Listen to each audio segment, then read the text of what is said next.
on TV, on radio, and on your smartphone. This is Talk TV. Talk TV News at 1. Good afternoon, I'm Sangeeta Kandola. Prime Minister Boris Johnson says NATO is more resolved than ever to support Ukraine as the historic summit in Madrid comes to a close.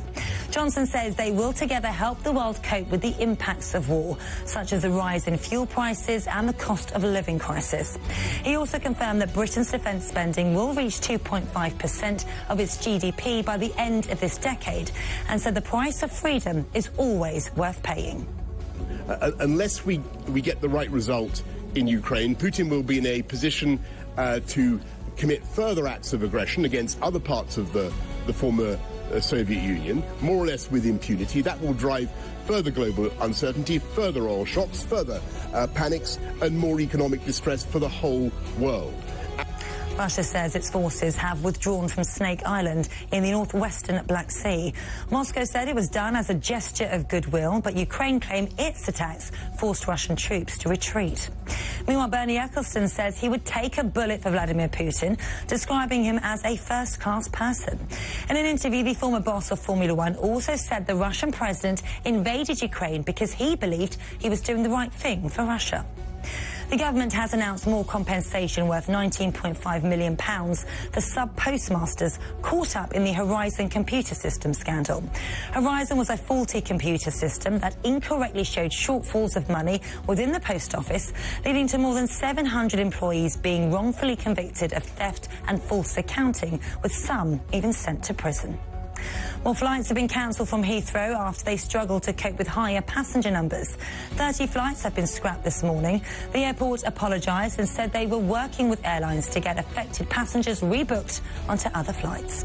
And Tesco shelves are apparently running empty of Heinz products, including baked beans, following a dispute over pricing. It's been widely reported that Heinz has paused supply to the UK's biggest supermarket chain, leading to gaps on shelves. Those are your headlines. Still to come, your Talk Sport update, but first, your weather.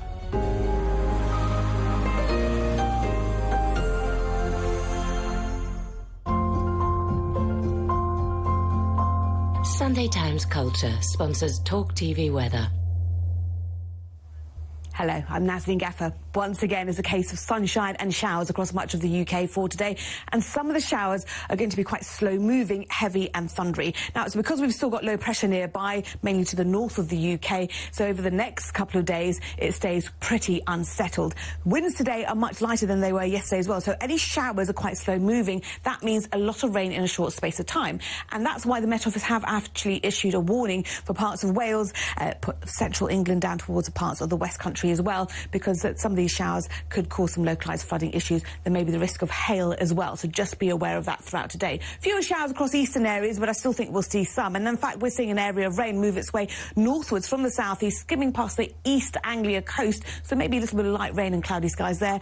Up towards parts of Scotland, it's sunshine and showers, the same too for northern England and Northern Ireland. Then into tonight, we see that area of rain move further northwards up towards the northeast of Scotland, also back to showers heading northwards as well across central and northeastern parts of England. Elsewhere, mostly fine and dry and a mild night. Tomorrow, it looks wettest across northern and eastern areas, especially across the northeast of Scotland with heavy rains there.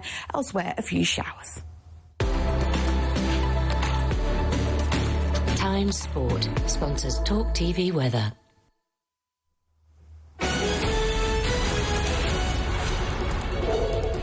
Eddie Jones has named his side for England's first Test match against Australia. Scrum half Danny Care will make his first start for England since 2018 on Saturday. His Harlequins teammate and TalkSport presenter Joe Marler told us Care deserved his recall. Meanwhile, Owen Farrell's let it be known he's very unhappy not to get the England captaincy back. He returns from injury to play at Insight Centre. Courtney Lawes will continue to captain the side for the first Test in Perth. TalkSport understands Spurs have agreed to re-sign Richarlison from Everton on a 5-year deal. He will go for a reported £50 million plus another £10 million in add-ons. Kevin Prince Boateng has confirmed he'll retire at the end of the 2022-23 season. Now at Hertha Berlin in the Bundesliga, Boateng also had spells at 13 other clubs, including Spurs, Portsmouth, AC Milan and Barcelona. And Andy Murray doesn't want this to be his last Wimbledon, as he suffered his earliest exit in the second round. He's now aiming to pick up ranking points so he can be seeded for the US Open in August. Today, 5 Brit players are going for a place in Wimbledon's third round on day 4.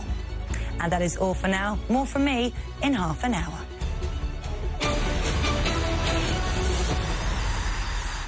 The bosses at Talk TV have given me and Mike Graham our own show on Saturday nights. Why am I doing this on my own? It's because Mike Graham's late again. He's always late. I'm sick of this. I was promised Piers Morgan. Now I've got to work with Mike Graham. I've had it.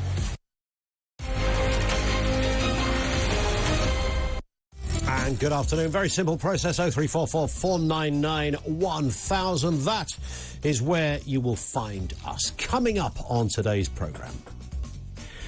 The public put their trust in the police and have every right to expect the country's largest force to protect them effectively and carry out their duties to the very highest professional standards. The government supports the action that the Inspectorate has taken to escalate the force into special measures and address where it is falling short. That's the policing minister. We now learn that it's not just one police force in special measures, but 6. These are serious problems for British policing. But what exactly, or where exactly, has it all gone wrong? What needs to be done to restore faith in our police service? More on that in a few moments. Also on the programme, do you have any trust in smart motorways? We need to spend the time now to retrofit safety measures to the existing 141 miles of smart motorway to make them much safer than they currently are. Chair of the Transport Select Committee, Hugh Merriman, on that point. Smart motorway crashes could be investigated by a new road safety unit. Polling shows that a majority of drivers want them scrapped. Do you concur with that? We'll look at that in more detail. Also on the programme, the inside story. This is a beauty of the world's biggest crypto con. It's seen as the biggest scam of the 21st century. Did you know about it? The author Jamie Bartlett is with us later for that. Also, we can't avoid this one. How would you describe mass murderer Vladimir Putin? Yeah, I'd still take a bullet for him. I'd rather it didn't hurt, but if it does, I'd still take a bullet. Because he's a first-class person, and what he's doing is something that he believed was the right thing he was doing for Russia. Oh dear. A man clearly in a state of decline. The unfathomable words of a once respected man. Well, sort of respected man. More on that later as well. And he was one of the most successful performers of his generation. Today, that career is long gone. He'll spend pretty much the rest of his life behind bars. Today was a very special but hard day for us. I personally, this happened to me a long time ago. I was 17, I'm 45 today. I never thought that I would be here to see him be held accountable for the atrocious things that he did to children. Well, today, R. Kelly starts a 30-year jail sentence for those crimes. Details coming later. Everything you need to know, all the breaking news right here on Talk TV. 0344 499 1000 is where you will find us. Our lines are open. And here's the thing. What has gone wrong with the police? 6 forces, that's almost 1 in 7 of the 43 in England and Wales, have now been put in what the watchdogs call engage status. That signifies that it has concerns about serious or critical shortcomings. The Met, of course, we talked about this just yesterday, was placed under special measures on Tuesday, a process that results in heightened scrutiny and the need to come up with a remedial plan. This is after scandals and a failure to record 69,000 crimes. Her Majesty's Inspectorate of Constabulary has said that it's recently placed Wiltshire and Staffordshire forces under special measures. Greater Manchester Police have also been put into that status over its failure to record 80,000 crimes. And Cleveland and Gloucestershire forces are also being monitored over concerns about failures to prevent crime and protect vulnerable people. What has gone wrong with the police. 0344 499 1000. Clearly, and I think this is a reasonable assumption, this story is ultimately, we can look at the detail and the nuances and the differences between different forces, etc. Ultimately, this is about numbers, OK? You don't remove 20,000 odd cops from the beat and expect there to be no effect at all. What Theresa May did as Home Secretary was not just unfathomable. I mean, come on, deeply unfathomable. But it was pretty much criminal. And, you know, I can't find a person in the land who can shine any kind of light on what the logic was behind those seismic cuts in the amount of police officers we have serving the public. Obviously, you won't find a police officer who would agree with that. But, you know, off the record, you won't even find many Conservatives who served alongside Theresa May, who will say, yeah, that was a good idea. I mean, we understood the need for a bit of austerity. You know, for austerity, read prudency, if you like. But slashing 20,000 police officers and expecting there to be no effect of doing that was just in another stratosphere of unfathomable. Now, of course, there's lots of areas people will look at. When I ask the question, what has gone wrong with the police? I can hear people now talking about pride marches and painting nails and knee-taking cops, skateboarding officers, etc. And I get that. I understand that. But I don't sense that is actually the real issue. I think there's a twofold thing here. We got rid of 20,000 cops. That was terrible. And, of course, we're now trying to recruit some of those. And the ones we are recruiting, obviously, by definition, are all new. So you have a disproportionate amount of inexperienced officers, like we've never had before. Obviously, new officers come in to the job. By definition of being new, they're not as experienced, but never in those kind of numbers. So it was a sort of double bubble of doom, really, for the police. They lost all of those officers, and when they did re-recruit, what they've got, of course, are wet behind the ears, very new officers without the kind of experience needed. I don't sense it's just that either. I think there might be something about the increase in crime that we're not hearing enough about, the fact that there's not enough personnel to be able to record crimes. I mean, I mentioned it there, the Met Police, a failure to record 69,000 crimes. In Manchester, a failure to record 80,000 crimes. These are not insignificant numbers. This is absolutely vast. Now, of course, I think I speak for most people when I say, you know, I want my cops to be tough. I want them to be robust. I'm absolutely relaxed about there being a kind of almost a physical component to the requirements for the job. I can understand that. I'm sure there are others that can bring something to the role maybe without ticking that box. But I've got no problem with and the police, of course, have spent the best part of the last 2 decades not knowing whether they're Arthur or Martha when it comes to who on earth are we meant to be appeasing on this, because we're told, you know, we want to have a new image. It's not life on Mars anymore. Well, it hasn't been that for years, frankly. And yes, you're going to get some bad cops out there, and we know about that. But I wouldn't be sticking an entire police force into special measures because of a rogue officer, even if that officer did something heinous and outrageous and criminal and went to jail for it. I mean, that's not indicative of a bad police force. That's indicative of an individual specifically bad copper, right? So I'm slightly uncomfortable when they say, well, you know, in the Met there was the whole Wayne Couzens thing. And, of course, that was terrible. But I don't really think that's indicative of the real problem that we're talking about here. That might feed into it at some level, and that's an outrageous crime and incident in itself. But I certainly wouldn't use that as evidence as to where things have gone wrong. I think you're always in 130,000 people going to have those that go rogue and do something bad. So it's the other stuff. Where are the cops? Now, we often hear, how often do we discuss it on this programme, stories of the old Bill being called out for supposed hate crimes. What do they mean by a hate crime? Somebody said something on Twitter and straight away 6 squad cars showed up at their house. I mean, those cases do happen. What are those other ones called? Non-crime hate crimes. Is that it? Non-crime hate crimes? Something like that, where you actually haven't done anything, but a load of people showed up from the constabulary to have a word with you and put your name into a database, someone. See College of Policing for details on that one. There was a story just this week, where somebody A kid called another kid Shorty? Seriously? And the police showed up. I'm sorry, sir, you can't be calling people Shorty. That's a very bad thing to do. You're not under arrest, but we are going to record this as a non-crime hate crime. Oh, stop it. So there's a bit of that as well, and that will largely be down to senior officers and their own diktats about what they think is a priority. But it's the burglaries, right? It's the muggings. It's the having your car nicked. It's being attacked. It's having your property stolen. It's those kind of crimes. I would imagine when we look at figures like 69,000 crimes that went unreported in London, 80,000 in Manchester, I think they're the sort of areas that we look at and think, why would that be? Why would there not be? I've told the story before, and I know this is me looking back as a kid, and I've probably made it bigger in my head than it was, but when the house down the road from us got burgled, it looked like a CSI scene. You know, I'm sure it was taped off. It's several police cars. Hours later, there was still a cop car there. Wow.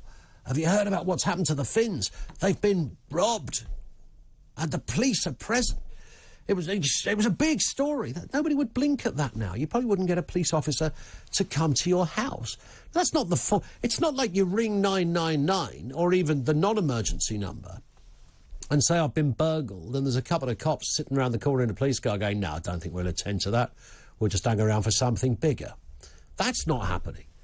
There's clearly a whole different set of rules and regulations that are weaving their way around the job of policing. So, let me ask the question just in that simple form. What has gone wrong with the police? Could you identify where you think this problem began and how or why it's manifesting in the way that it has? 69,000, 80,000 crimes not recorded. How the hell has that happened? What has gone wrong for the police? 0344 499 1000. That is where you'll find us. We'll chat to Steve Hartshorn shortly. He's the chair, the national chair of the Police Federation of England and Wales. With us here on Talk TV in a few moments' time. Right now, 16 minutes after 1.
It's 20 minutes after 1 o'clock. So let's get some comment as well from you. One here from Martin. Stop policing tweets and start policing the streets.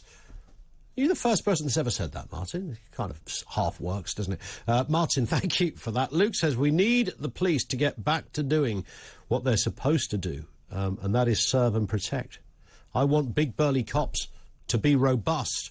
I couldn't give a hoot about initiatives and pronouns, just want lots of them doing the job they signed up to do. Spoiler alert, Luke, every police officer I speak to, and I speak to a fair amount of them, also want to get back to doing the job they signed up to do. But we know that there's, well, this story really started at the beginning of the week, a crisis gripping the Met Police, spreading now into other areas. We realise another 2 forces revealed to be in special measures. That's 6 in total. That's 1 in 7 across the country. They call it engage status. It signifies that it has concerns about serious or critical shortcomings. The Met was placed under such measures this week. And Her Majesty's Inspectorate of Constabulary confirmed yesterday that it had also placed Wiltshire and Staffordshire forces into those measures as well. Greater Manchester already there over their status, over their failure to record some 80,000 crimes. What has gone wrong with policing? 0344 499 1000. Let's speak with Steve Hartshorn. Steve is the National Chair of the Police Federation of England and Wales. Afternoon, Steve. Good afternoon, How are you? Good, thank you. I mean, great to have you with us. There's a lot to talk about on this, but the broad headline, what has gone wrong, Steve? What's happened here? I think in a nutshell, you can probably blame long-term funding, decrease of policing across the country, and also a failure of leadership at the very highest levels of policing. That includes chief constable levels and also government. It needs strong leadership to set the direction of travel. That will then enable police officers to take action by their lead and to have confidence to go onto the streets of this country to police effectively without fear and favour, to do the job they're employed to do and protect the public. Is it about... I said at the very beginning that, you know, not so many years ago, 20,000 officers, probably slightly more actually, were slashed from police numbers. That was never going to end well, and anyone knew that. There was always going to be a manifest negative effect out of that. Is it ultimately, is that where the rot set in, do you think, where the problems began? I believe so, because if you take a high number of police officers whose budgets are cut from police forces, 20,000 is a huge number of police to leave.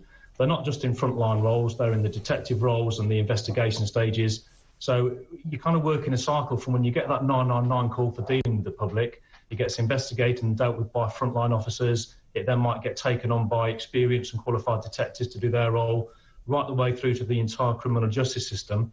It was just a start for us, that loss of 20,000, and there's no real collective acknowledgement that was going to have a long-term impact on policing. We said 11 years ago cuts would have consequences, and sadly and regrettably, we've been proven right. Yeah. And yet report after report after report is echoing what we said, that if you take away funding on police officers, cuts will have consequences, and now we're seeing it in a very, very big way. Yeah. 1 in 7 police forces in special measures, that's not good. You were crying wolf, of course, according to the Home Secretary at the time.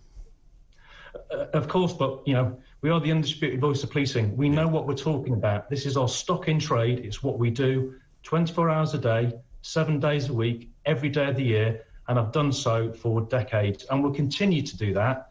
We need the public support to help us police effectively and safely, and I think it's waning because of a loss of confidence. We haven't got the numbers that we need. We need a proper long-term funding strategy by the government so we can invest in kit, equipment, training, education of police officers, because sometimes you need that reset, you need the legal understanding, you need the powers, the policy, so you know what you're doing properly. You need the team building, because at times it's very lonely. Yep. You might be single crewed on your own for days on end and not see a colleague. So you need someone to bounce off to understand what you're doing. Is it correct? Otherwise, you continue down that path of making mistakes, and then suddenly there's a bigger problem. If you can nip it in the bud very early days, you can prevent that kind of behaviour from ever taking seed and becoming a bigger problem. So we need more officers, there is that, but is there something wrong with the mechanics in the way that the individual forces work? I know, you know, senior officers will clearly have slightly different ways of working. There is a uniformity, but we hear these stories of, I don't know, things like tweets, as somebody just said, you know, police too busy policing Twitter rather than getting out there and solving burglaries. I mean, how does that feel as a serving officer to hear that? Is there any truth in that? What is happening when we hear those kind of stories? I think there probably is a lot of truth in that, to be honest. At times, certainly in my background, I've wanted to see senior officers standing up to be counted when things have taken place.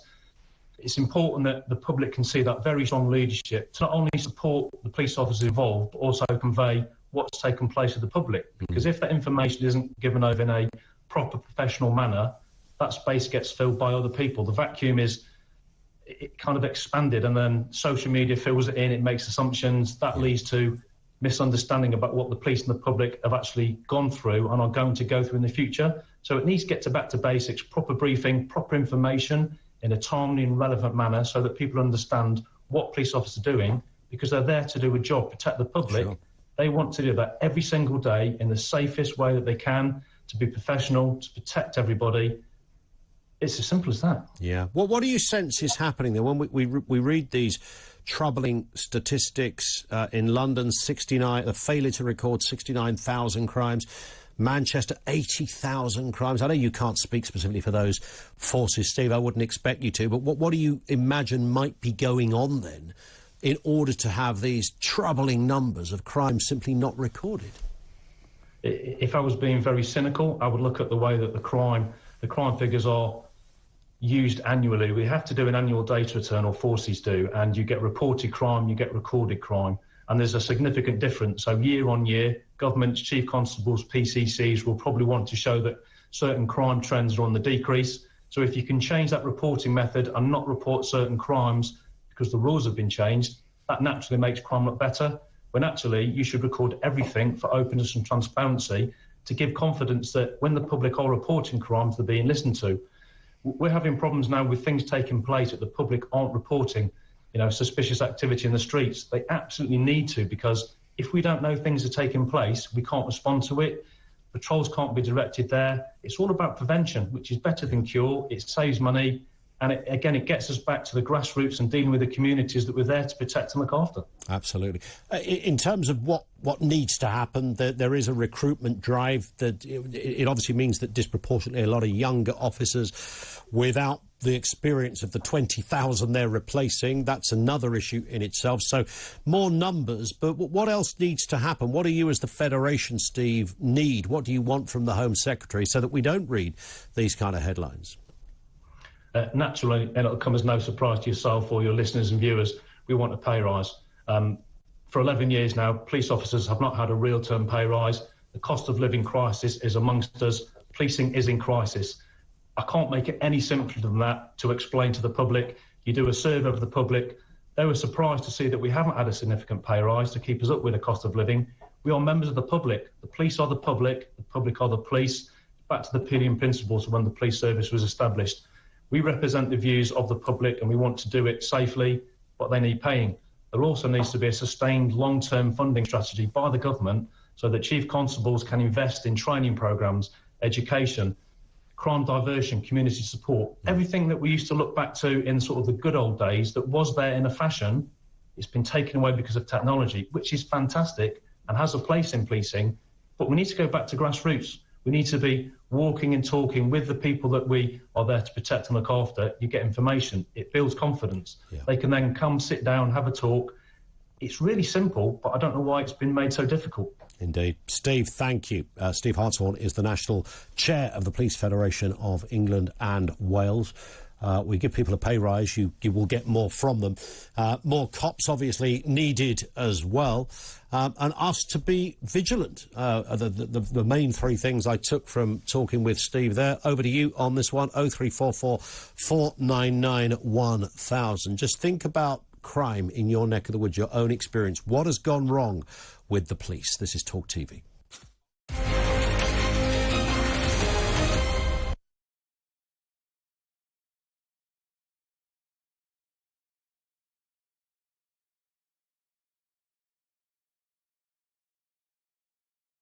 And this is Talk TV. I think my most memorable and proudest moment in journalism over all these years is actually being on air during the lockdowns, even when I had COVID myself. Over the last 2 years, getting people to tell their stories, not just about people who lost loved ones to COVID, but people who lost their fundamental freedoms, their children's schooling. This is Talk TV News. Good afternoon, I'm Emily Rose Adams. The Prime Minister says NATO is more resolved than ever to support Ukraine as the summit in Madrid comes to a close. Boris Johnson says they will together help the world cope with the impacts of war, such as the rise in fuel prices and the cost of living crisis. He also confirmed that Britain's defence spending will reach 2.5% of its GDP by the end of this decade, and said that the price of freedom is always worth paying.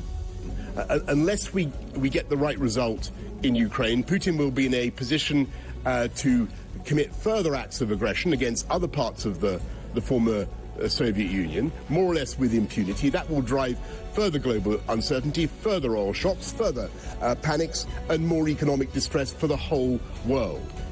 Russia says its forces have withdrawn from Snake Island in the northwestern Black Sea, which has been fought over since the start of the war. Moscow said it was done as a gesture of goodwill, but Ukraine claims their attacks have forced Russian troops to retreat.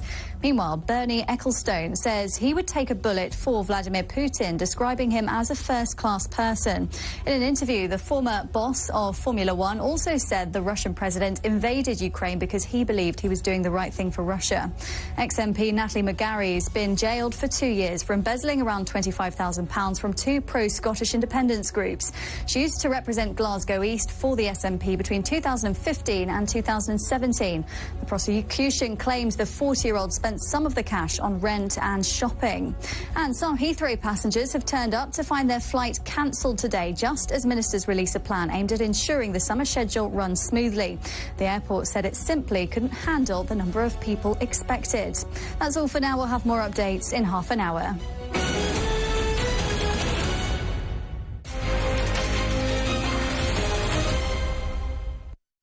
Just gone 1:30. This in from Mars. My dad is a serving police officer of many years and said that morale has never been lower. They're damned if they do, damned if they don't. They're in a total state of indecision.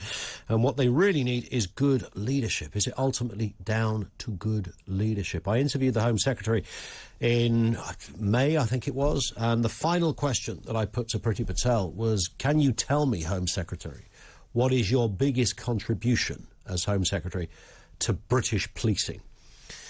And she went on a bit and off on a few tangents, as politicians do, and I tried to bring her back to the question. So aside from that, what is your biggest single contribution as Home Secretary of a couple of years now? What is your biggest contribution to policing? And she was unable to efficiently answer the question, which may tell you something. Let's go to your calls on this. Pete is in Sussex, serving police officer. Afternoon to you, Pete.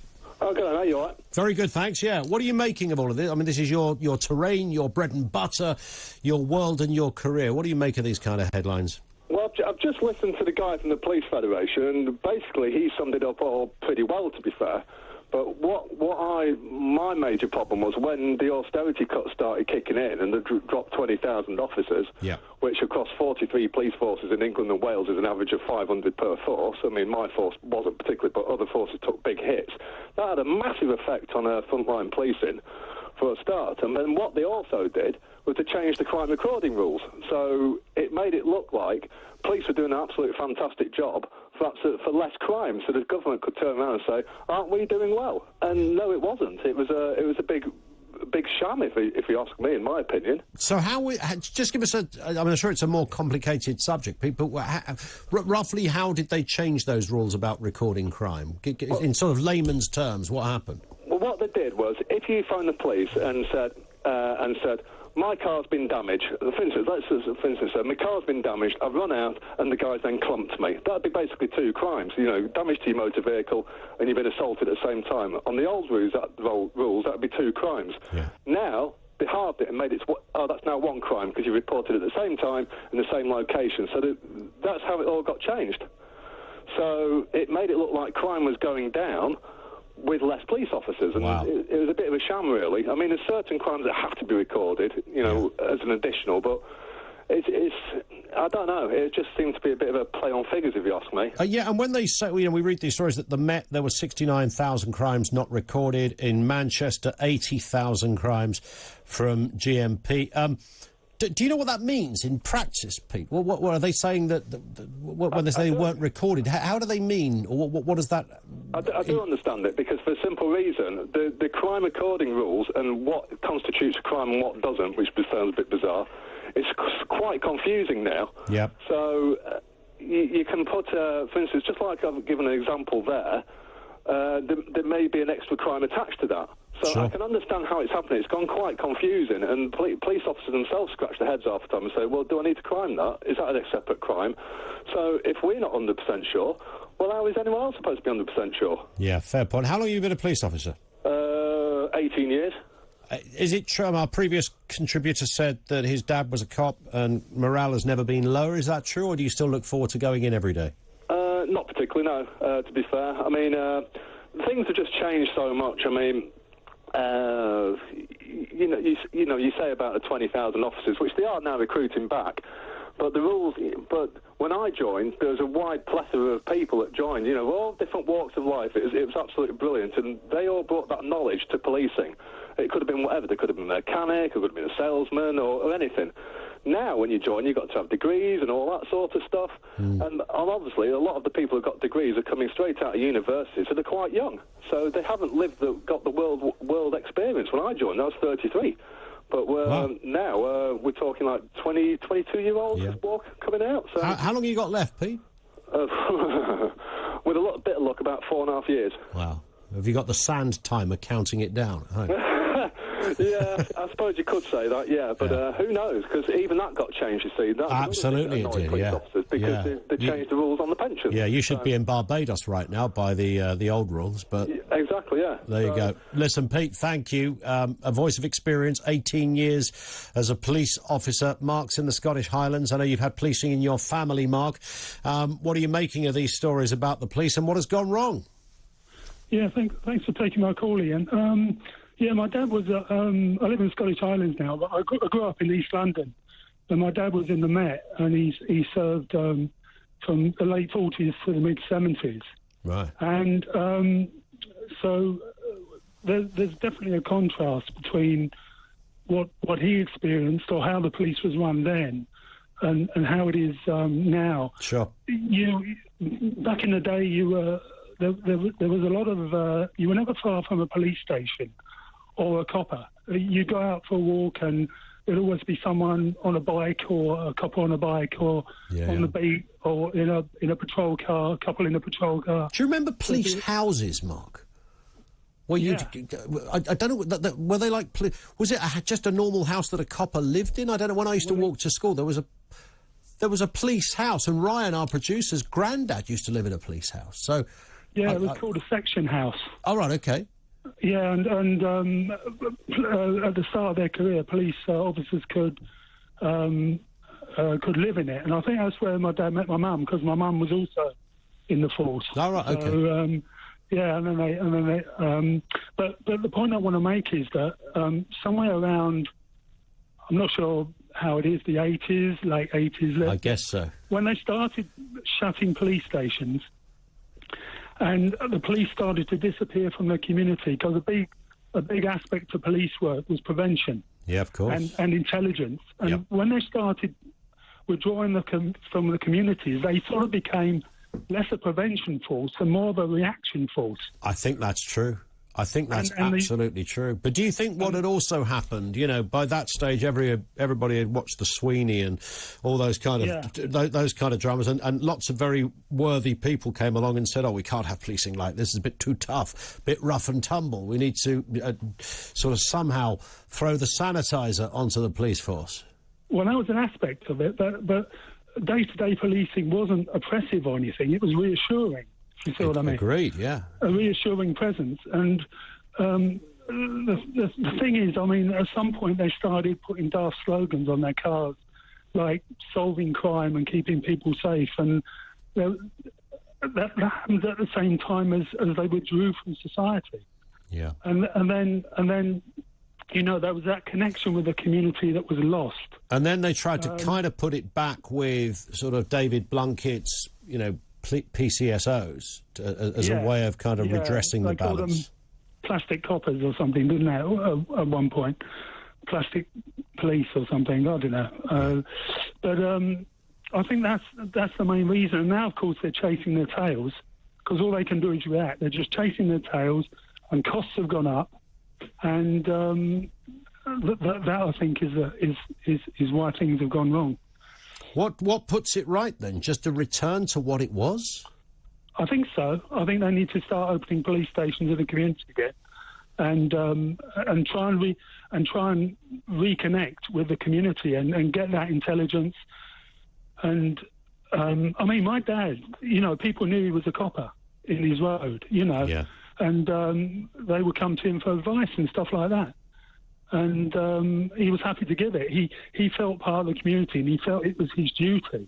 And the other point I want to make is this thing about policing with consent.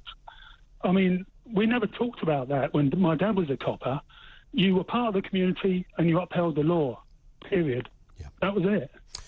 Simple. Yeah, it's actually quite straightforward, isn't it, when you put it in those kind of tones? Mark, thank you. That's Mark, formerly of East London, now in the Scottish Highlands. There's a leap for you. And his old man was a cop, and those days seem to work pretty well. Is it more of that? Is it back to that kind of mentality? Where the heck has it all gone wrong? 1 in 7 police forces in this country in special measures. Elaine says, I've only just come in, so not sure if this has been mentioned.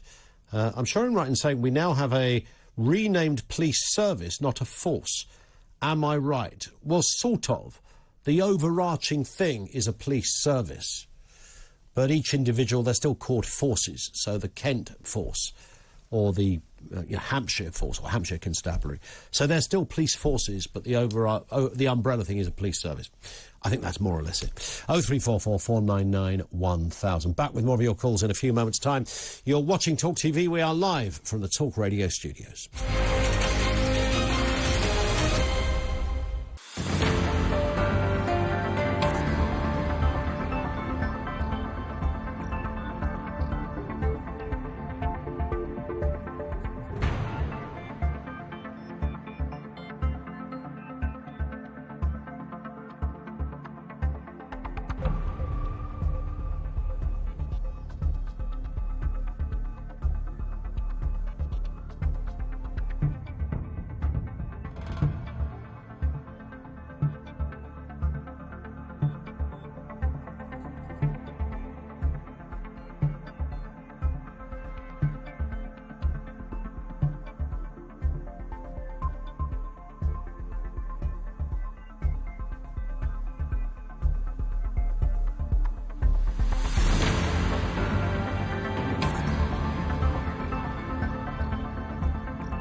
It's 1:45 on Talk TV. There's the news just breaking as well. You'll be familiar with the story of the murder of Logan Mwangi. This was the 5-year-old boy. His battered body was found dumped in a river.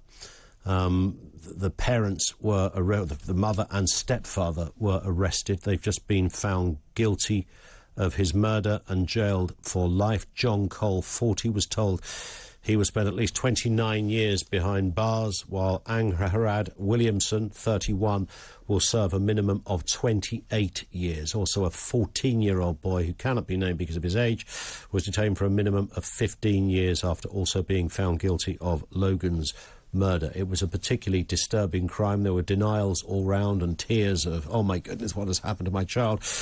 You murdered him. That is what happened to your child. They will now spend 29 and 28 years behind bars, and I hope every single one of those days that you spend are crippling and agonising, you absolute animals. 03444991000. It's 1:45 on Talk TV. Let's go back to your questions. What has gone wrong with the police? We asked this question in the wake of those headlines of 6 police forces throughout the 6. This is 1 in 7. There's only 43, and 6 of them are in special measures. And we're talking here, obviously, about the Met, which we mentioned yesterday. We also know that on top of that, Wiltshire and Staffordshire forces, Greater Manchester, Cleveland and Gloucestershire have also been put into those measures as well for all manner of failures, from recording crimes to protecting vulnerable people. So where has it all gone wrong, and how do we get it back? Bob is in Maidstone, a serving police officer. Bob, what are you making of all of this? Afternoon to you.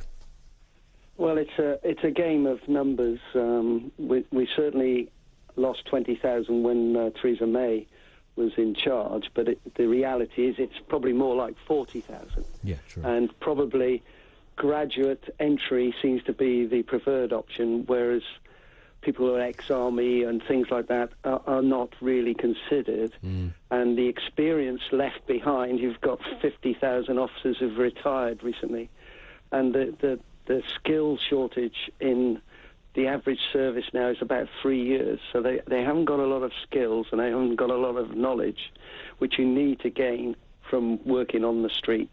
Yeah. And then you have this senior management team is terrified of racism or any suggestion of hard policing, despite the fact that, you know, in certain areas where murders are high and stabbings and everything else, to take action, you're gonna have confrontation, and they don't want that confrontation. Isn't that interesting that they have had to kind of pussyfoot around based on, of course, you know, if you've got a bad cop, a racist cop, then winkle them out and fire them off. Nobody would dispute that. But that doesn't mean to say that because you're robust, because you're tough, because you're good at your job and you take no nonsense, that in itself is not, that to many people is indicative of a good police officer. We've lost things like home beats, which officers were given a home beat for 5 years. There was a sort of an agreement that you wouldn't be taken away. Those people don't exist anymore who would have all that knowledge and have the relationships with society. Now we've become a fire brigade service where we respond to crime. And it's all 999. You're not speaking to anybody because you're just turning up and dealing with it. But some might say, Bob, haven't got a lot of experience and they haven't got a lot of support. How long have you been an officer? 32 years. Wow. You are on the countdown then. Yeah, and that I just seen the services being destroyed. 1 or 2 bad apples, they expanded into some sort of witch hunt to say everything is wrong. And clearly they're officers who you know, we represent the public as well. 150,000 officers. Sure. You're going to get the occasional, you know, terrible person and a psychopathic killer who killed a lady who knows where he came from. Yeah, of course. The problem is now, of course, is everybody's terrified of doing anything. And certainly the game with statistics is on. We used to have a town centre unit. So the town centre unit would be specifically targeting crime within town centres, which has pubs, clubs, shops and shoplifters and people trying to steal items. And we were arresting 2,000 people a year through that particular dedicated team. Sure. And then the senior management team removed that squad. Of course they did. Then, of course, crime went down because because, of course, nobody was reporting. The shops weren't getting a response, shoplifters and everything else. So it's a great tactic, that, isn't it? Look, there's no drugs been detected on the London Underground for a year. Fantastic. Isn't that amazing policing? No, there was no one there to detect any drugs, so there were no drugs detected. As I just said, I've got 32 years service. When I first started, your priority was always your town centre. And I bet you everybody in this country looks at a town centre and thinks there's nobody there. You had to be somebody on that town centre, whether it be foot patrol or, all the time, because that's where the vast majority of people attend. Obviously not in the suburbs where you get the occasional crime, but everybody goes shopping or do something, so there's large numbers of people. You want a visible presence, but that's no longer the case. Yeah, got it. And we need to... Basically, they need 40,000 more police officers. And also, we need to look at the retirement. I mean, these guys have got vast amounts of knowledge and are just retiring at 50, 55 years. They could still do a job if the police, if the service wanted them back. Maybe not working on the front line, sort of rolling around the floor. No, but in other areas and bringing that experience to the next raft of recruits, as it were. Bob, listen, but I move on for time and no other reason, but thank you for that. It's a great call. It's interesting about the cops on the beat. I would say, interestingly, down in London where we work here, I would say there's quite a good... maybe I'm kind of slightly spoilt. My last kind of work area was Leicester Square, so you'd often see a good presence of police around there. And now I work, almost in London Bridge Station, and that's, I think, fair to say. There's usually quite a lot of officers around. A very rare day that I don't walk in or out of London Bridge and I see some officers, whether they're community support or whether they're British Transport Police or whether they're Met, but perhaps a mixture of all three. But so I do see cops in my own neck of the woods, down in Sevenoaks. I mean, from time to time. Not walking around the town centre. It's not much of a town centre, frankly, but yeah, the days of the police on the beat, so I'm trying to think of. My mum used to say to me when I was a kid, or when we were kids, there was always she could name the local community Bobby. I can't remember what he was, but they knew him, her patch where she lived in South Ashford. They knew the name of this fella. He had a kind of quirky nickname, as I remember. I was never around when that was going on. So how long ago was it? I think Peter Hitchens often talks about Bobbies on the beat disappeared not in the 80s and 90s, but in the 60s.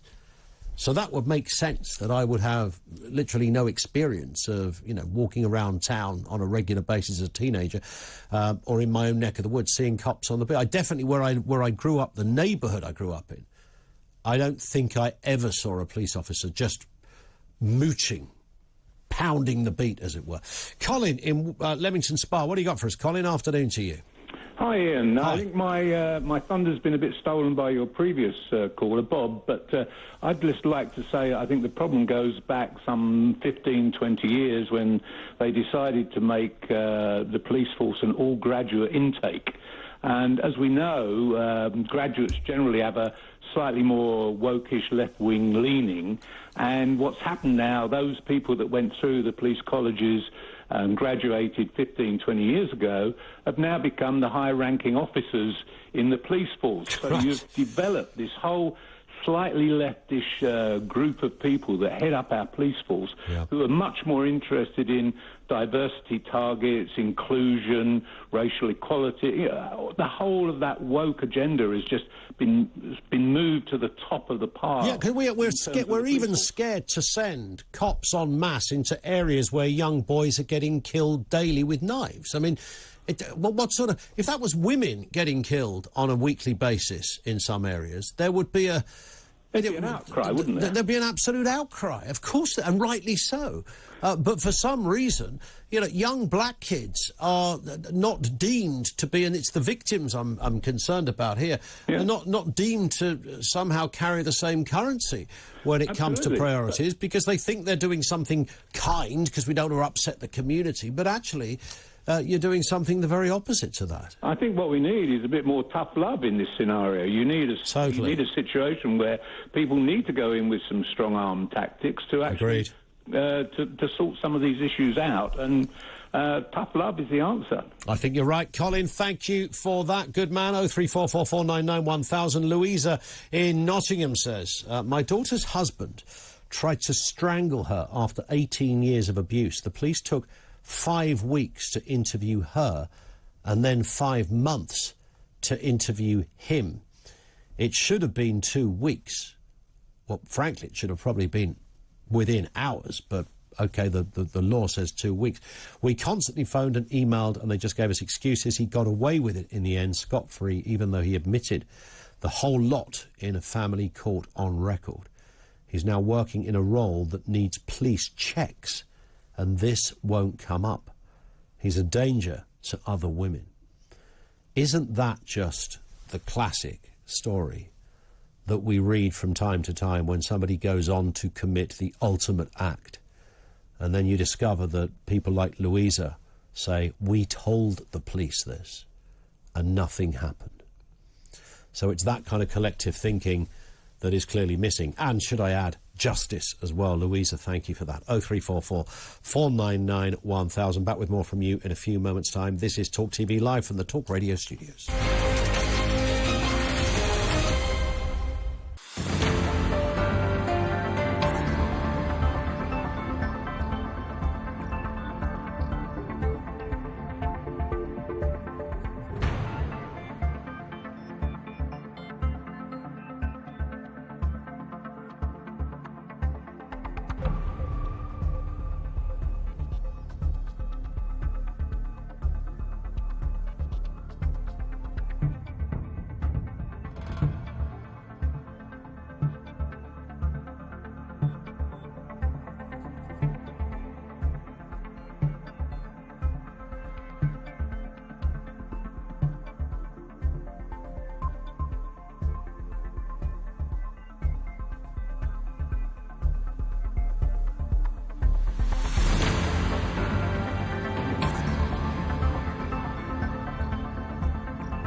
On TV, on radio, and on your smartphone. This is Talk TV.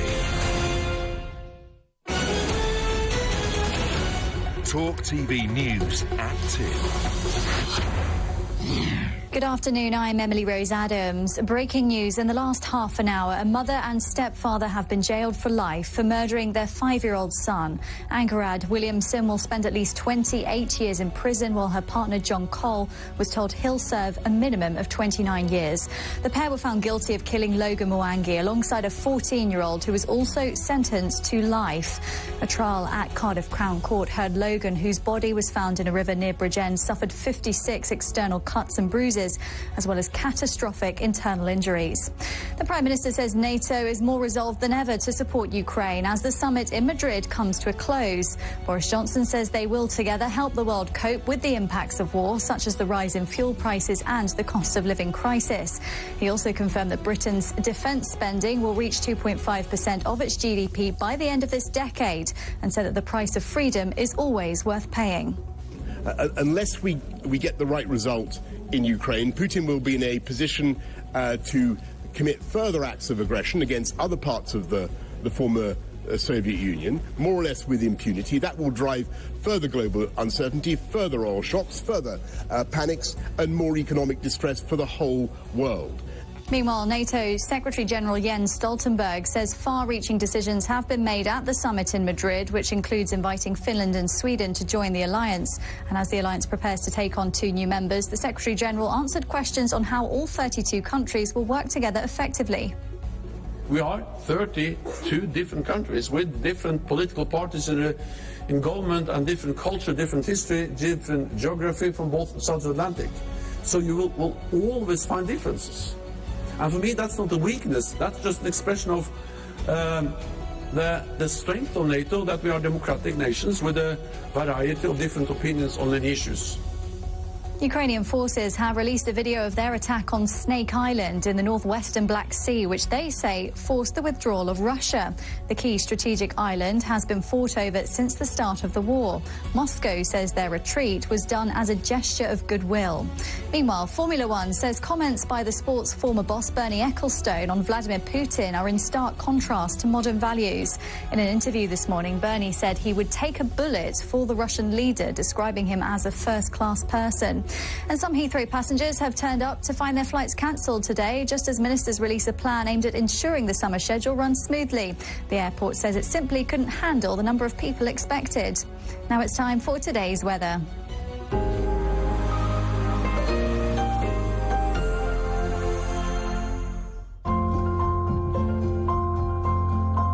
Sunday Times Culture sponsors Talk TV Weather.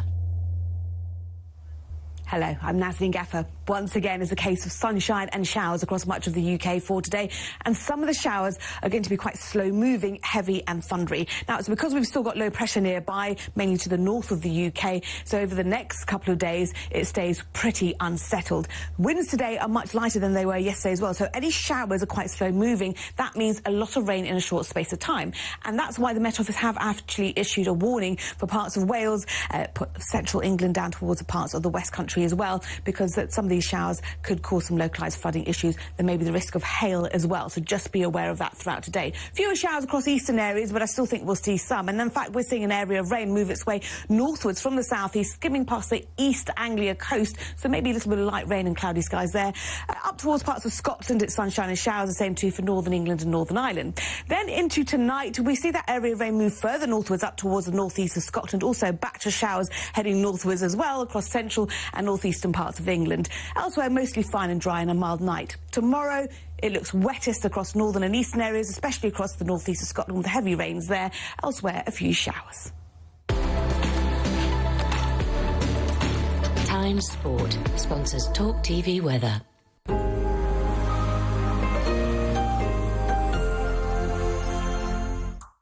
The biggest issue in Britain right now is the cost of living crisis. Energy bills have become ridiculous.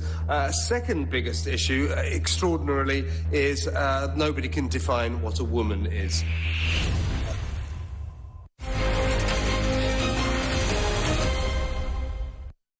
2:05. Good afternoon. It is Talk TV live from the Talk Radio studios, and coming up on today's programme. The public put their trust in the police and have every right to expect the country's largest force to protect them effectively and carry out their duties to the very highest professional standards. The government supports the action that the Inspectorate has taken to escalate the force into special measures and address where it is falling short. That's the Policing Minister, Kit Mordhouse. We now learn that it's not just one police force in special measures, but 6. These are serious problems for British policing. But where exactly has it all gone wrong, and what needs to be done to restore faith in our police service? Earlier I asked specifically that question to the National Chair of the Police Federation, Steve Hartsford. I think in a nutshell you can probably blame long-term funding, decrease of policing across the country, and also a failure of leadership at the very highest levels of policing. That includes chief constable levels and also government. It needs strong leadership to set the direction of travel. That will then enable police officers to take action by their lead and to have confidence to go onto the streets of this country, to police effectively without fear and favour, to do the job they're employed to do and protect the public. I will take more of your calls on that shortly. Also this afternoon, do you have any trust in smart motorways? We need to spend the time now to retrofit safety measures to the existing 141 miles of smart motorway to make them much safer than they currently are. Hugh Merriman, chair of the Transport Select Committee. Well, smart motorway crashes could now be investigated by a new road safety unit as polling shows that a majority of drivers want them scrapped. We'll look at that in a few moments. Also on the programme, the inside story of the world's biggest crypto-con. This is going to be fascinating. It's being seen as the biggest scam of the 21st century. The author of a book on this very issue is Jamie Bartlett. He's in with us later for a chat. And also, we can't avoid this. How would you describe mass murderer Vladimir Putin? I'd still take a bullet for him. I'd rather it didn't hurt, but if it does, I'd still take a bullet. Because he's a first-class person, and what he's doing is something that he believed was the right thing he was doing for Russia. Wow.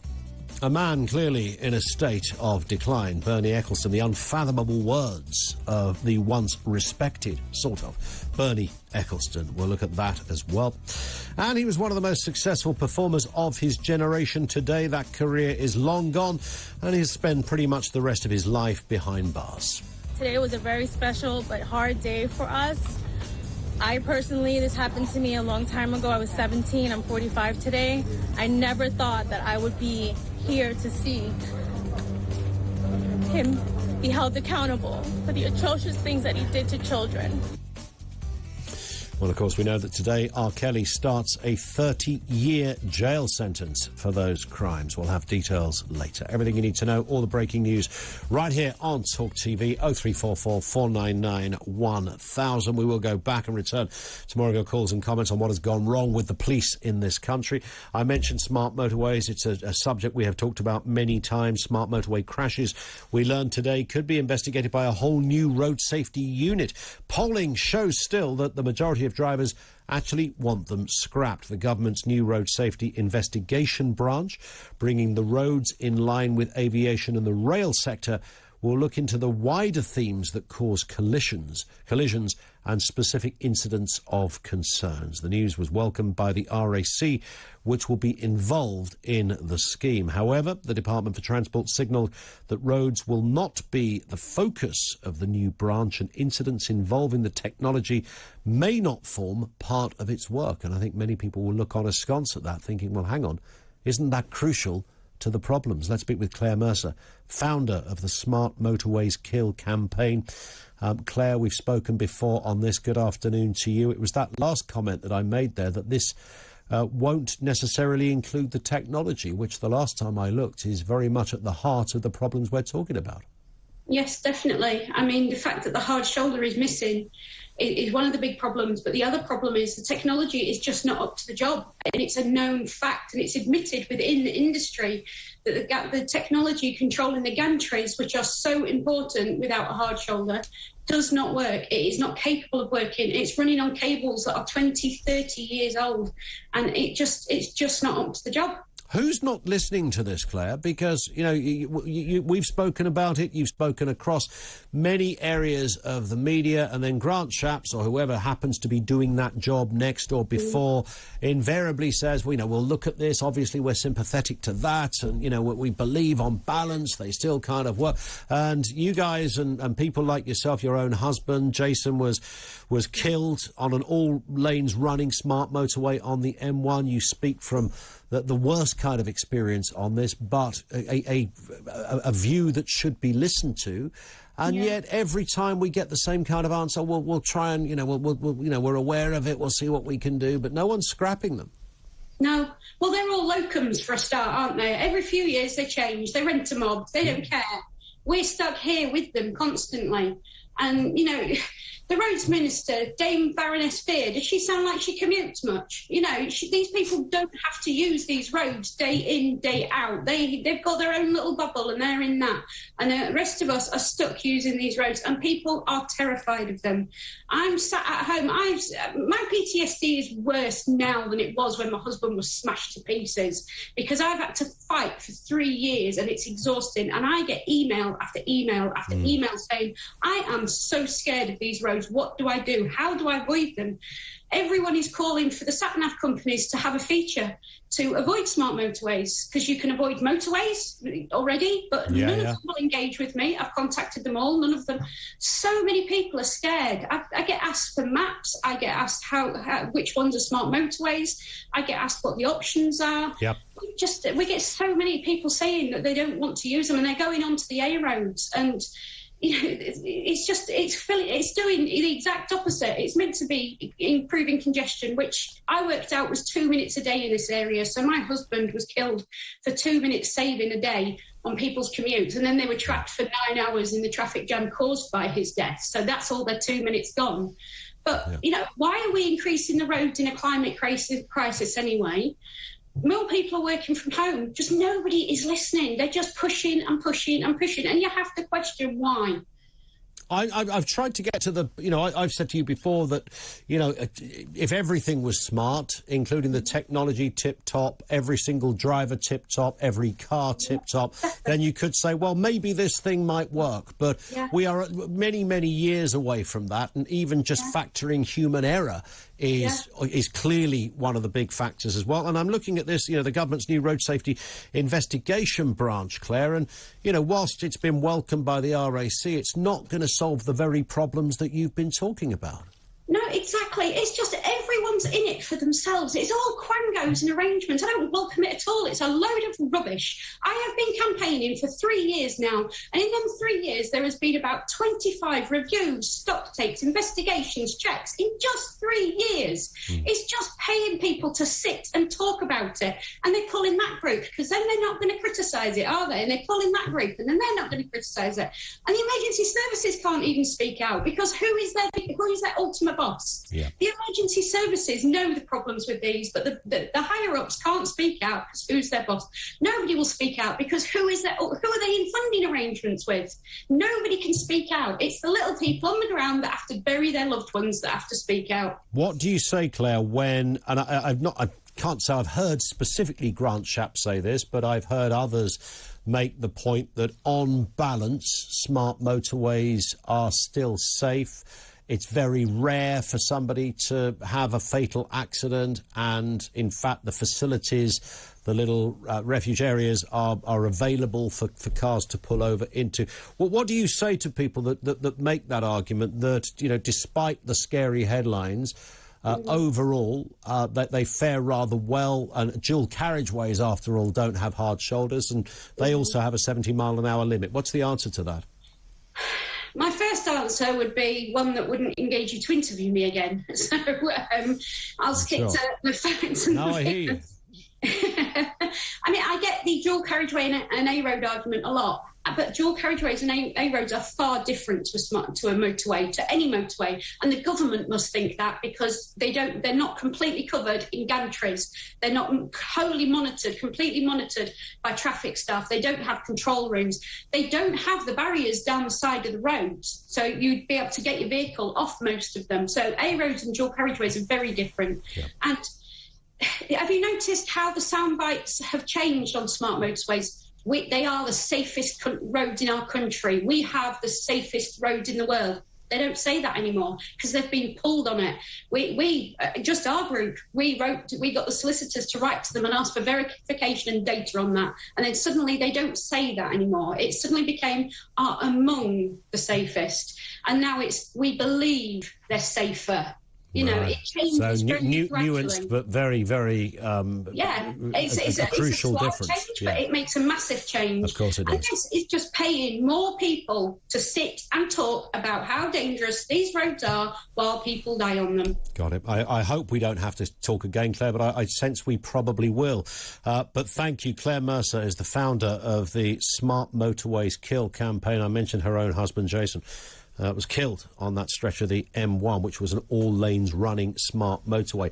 I have notionally been a defender of the idea and from the perspective of the point that I just put to Claire, that if everything and everyone was smart at the same time, I largely think whenever you see an accident, minor or otherwise, on a motorway, any stretch of roads, you just know that mostly it seems to be human error. It's not that the car wheel buckled randomly, someone driving like a loon, not paying due care and attention, and all of that. However, that is part and parcel of the human condition. You get 100,000 drivers and a percentage of them are not going to be very good.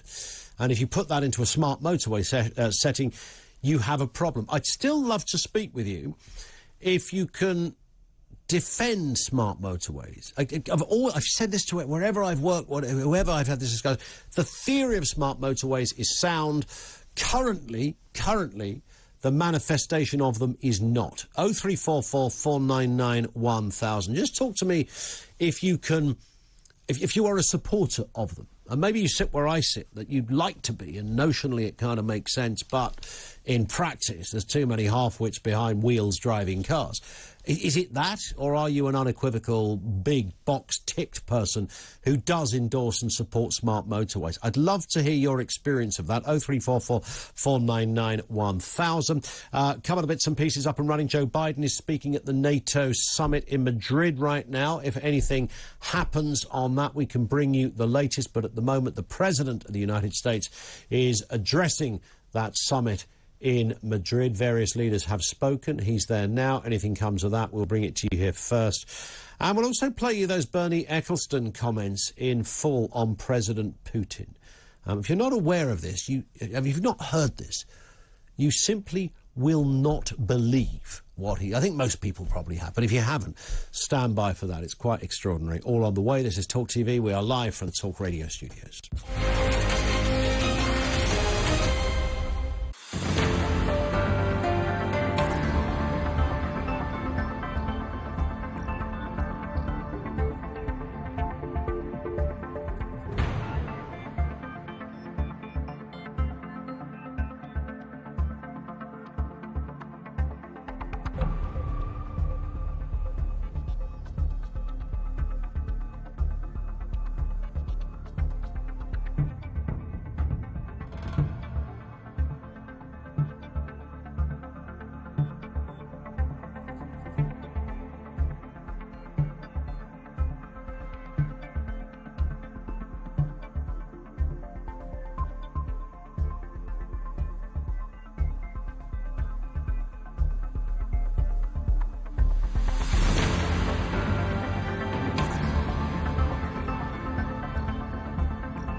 2:20. Good afternoon. We're going to go back to your calls on the police in a second. There's a lot to say on that, and also the smart motorway issue. Before we do, we will be failing like fools, failing absolutely miserably if it didn't bring you the Bernie Ecclestone story. This is former Formula One boss Bernie Ecclestone has shown his support. I mean, this is just amazing what you're about to see.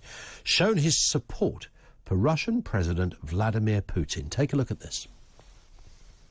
Do you still regard him as a friend? Do you still stand by that feeling towards him? Yeah, I'd still take a bullet for him. I'd rather it didn't hurt, but I mean, if it does, I'd still take a bullet. Because he's a first-class person, and what he's doing is something that he believed was the right thing he was doing for Russia.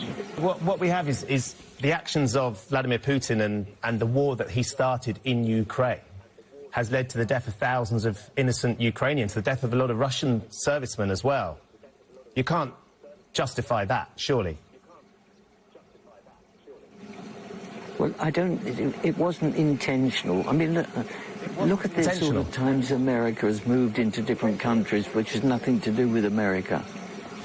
I mean, actually in America, it's their business. They like wars because they sell a lot of armament, so it's good for them. There it is. That was Bernie Ecclestone speaking on Good Morning Britain this morning. Formula One have distanced themselves from the comments, saying these comments made by Bernie Ecclestone are his personal views and are in very stark contrast to the position of the modern values of our sport.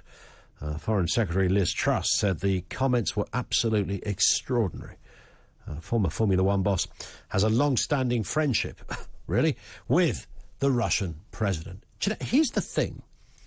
I often say, speak as you find, right? So it is possible that Bernie Ecclestone, of course, who was paid handsomely, the sport was paid handsomely, and naturally as the guy that ran the thing, I'd imagine he also trousered a few quid out of it for, you know, for Russia's inclusion within Formula One and all that went with it. I have no truck with him saying, and we've all had this, you know, when you meet somebody who most people agree is not a particularly nice person, and there's always somebody in the room who goes, well, do you know what, I quite like them. I've actually only had, you know, I speak as I find. I've only had nice experiences. So, if he wanted to advance that point, that he's only had nice experience, then fine. But the idea that he then gets into, I mean, to take a bullet for somebody, which he didn't just say once, he also, you know, I'd rather it didn't hurt, but I'd still take one. So he's actually quite adamant that he would die for Vladimir Putin. Now, that is a very special kind of loyalty, often only reserved for, you know, your children or your partner, perhaps. Maybe a very dear friend. But you'd have to be right up there as a friend. You think, well, really? Are they that much ingrained in the bosom buddy department? Ecclestone and Putin? To the degree you take a bullet for the man? But has he never read the room? Has he never read the flipping news, for goodness sake? His intentions were good. I'm slightly paraphrasing him, but that was more or less it. Yeah, he had good intentions. Well, he went in and, you know, started to create a genocide in another country. And thousands are dead. And millions are displaced from their homes.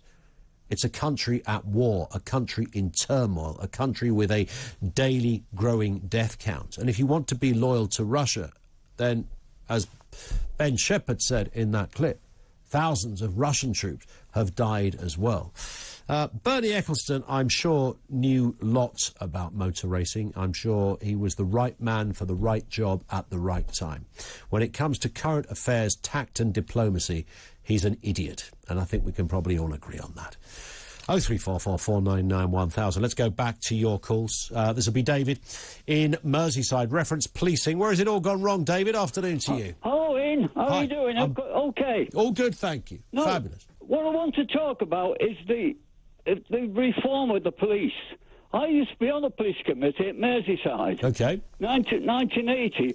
Now, the bobbies then, in them days, they all done, every one of them done the appearing on the beat. Every one. Mm-hmm. There was no policeman got a top job without being on the beat. Okay. Well, I want to talk about the organisation. There are too many police forces, 43. Yep. Now, they tried to do this a few years ago, and the police federation complained. They did it in Scotland, didn't they? Am I right in saying? Too many police forces, isn't there? Did they not do it in Scotland, David, where they merged They've done it in Scotland, Wales have their own. Yeah. We carry on with this 43 police forces. Yeah. And then when they come to a board, they argue with each other. What is the... Well, yeah, I was going to say, what is the biggest problem, then, with there being too many police forces? Well, first of all, you only need one chief constable, don't you, for each area? Yeah. If you have 10 areas, you only have 10. But what does that... How would that, but in itself, improve efficiency or stop these things happening? See, what's happening now, they come to the board, like Manchester and Liverpool, and once they get to the board, they can't cross it. Yeah. They have to phone for the other force. Right, so by that time, the things are gone away. So it's a lack of joined-up thinking. David, thank you for that. Paul in Manchester, one of those areas, one of those forces that's in special measures. Paul, afternoon to you. What are your thoughts? Afternoon. Well, I've not really heard much talk about the role of supervision of police forces by the police and crime commissioners. You know, this extra layer that was put in. And as you said, Greater Manchester went in first. They've been under a Labour mayor for 5 years. You know, the mayor in London is the police and crime commissioner. These people don't seem to take accountability for when things go wrong. They just sit on a fence and then criticise the police force. Yeah, that they're meant to be running. Yeah, but, you know, where they step back when it's... I've not heard Sadiq Khan talking about on the news about his role. It's extraordinary, isn't it? I mean, he's the guy in charge. I mean, I appreciate it's, you know, to be absolutely fair, not something I like to do with Sadiq Khan, but to be fair, you know, there are others as well, you know, the Home Secretary, etc., police commissioners and the like, but he is ultimately in charge of the Metropolitan Police. Is he not anywhere near the dock on this one? Yeah, and the same in Greater Manchester. I mean, you talked earlier about the unreporting of crimes or 80,000 in Manchester. I mean, when that system was coming in Greater Manchester Police, the IOP system, they said to the police officers and to the agencies they work with, this system isn't going to work. We know it's not going to work. You're going to be going back on paper for at least 1, 2, 3 weeks. We hope we might make it work. What was this system? Say again, Paul. Just give us some detail on that. Okay, so they were introducing a new IT system called IOPS. Okay. They were getting it ready to go live. They pushed it through to go live. Yeah. But they sat down in meetings with people and said, early. It's not going to work. It's not ready. Some of the systems aren't in place. Got it. And the new chief constable that's been in now for several months he's putting the local papers, whether he will, he's going to scrap that system. I don't know if he is or isn't, but that's what he said in the paper. So it released premature and not up to what it said on the tin, as it were. Paul, thank you for that. 0344 499 1000. We'll also talk about the UK increasing defence spending when it comes to our war efforts as well. All of that on the way. This is Talk TV. I'm Julia Hartley-Brewer, and this is Talk TV. I think my most memorable and proudest moment in journalism over all these years is actually being on air during the lockdowns, even when I had COVID myself. Over the last 2 years, getting people to tell their stories, not just about people who lost loved ones to COVID, but people who lost their fundamental freedoms, their children's schooling, their mental health, their physical health, their businesses, and giving people the chance to tell their stories about how it affected them.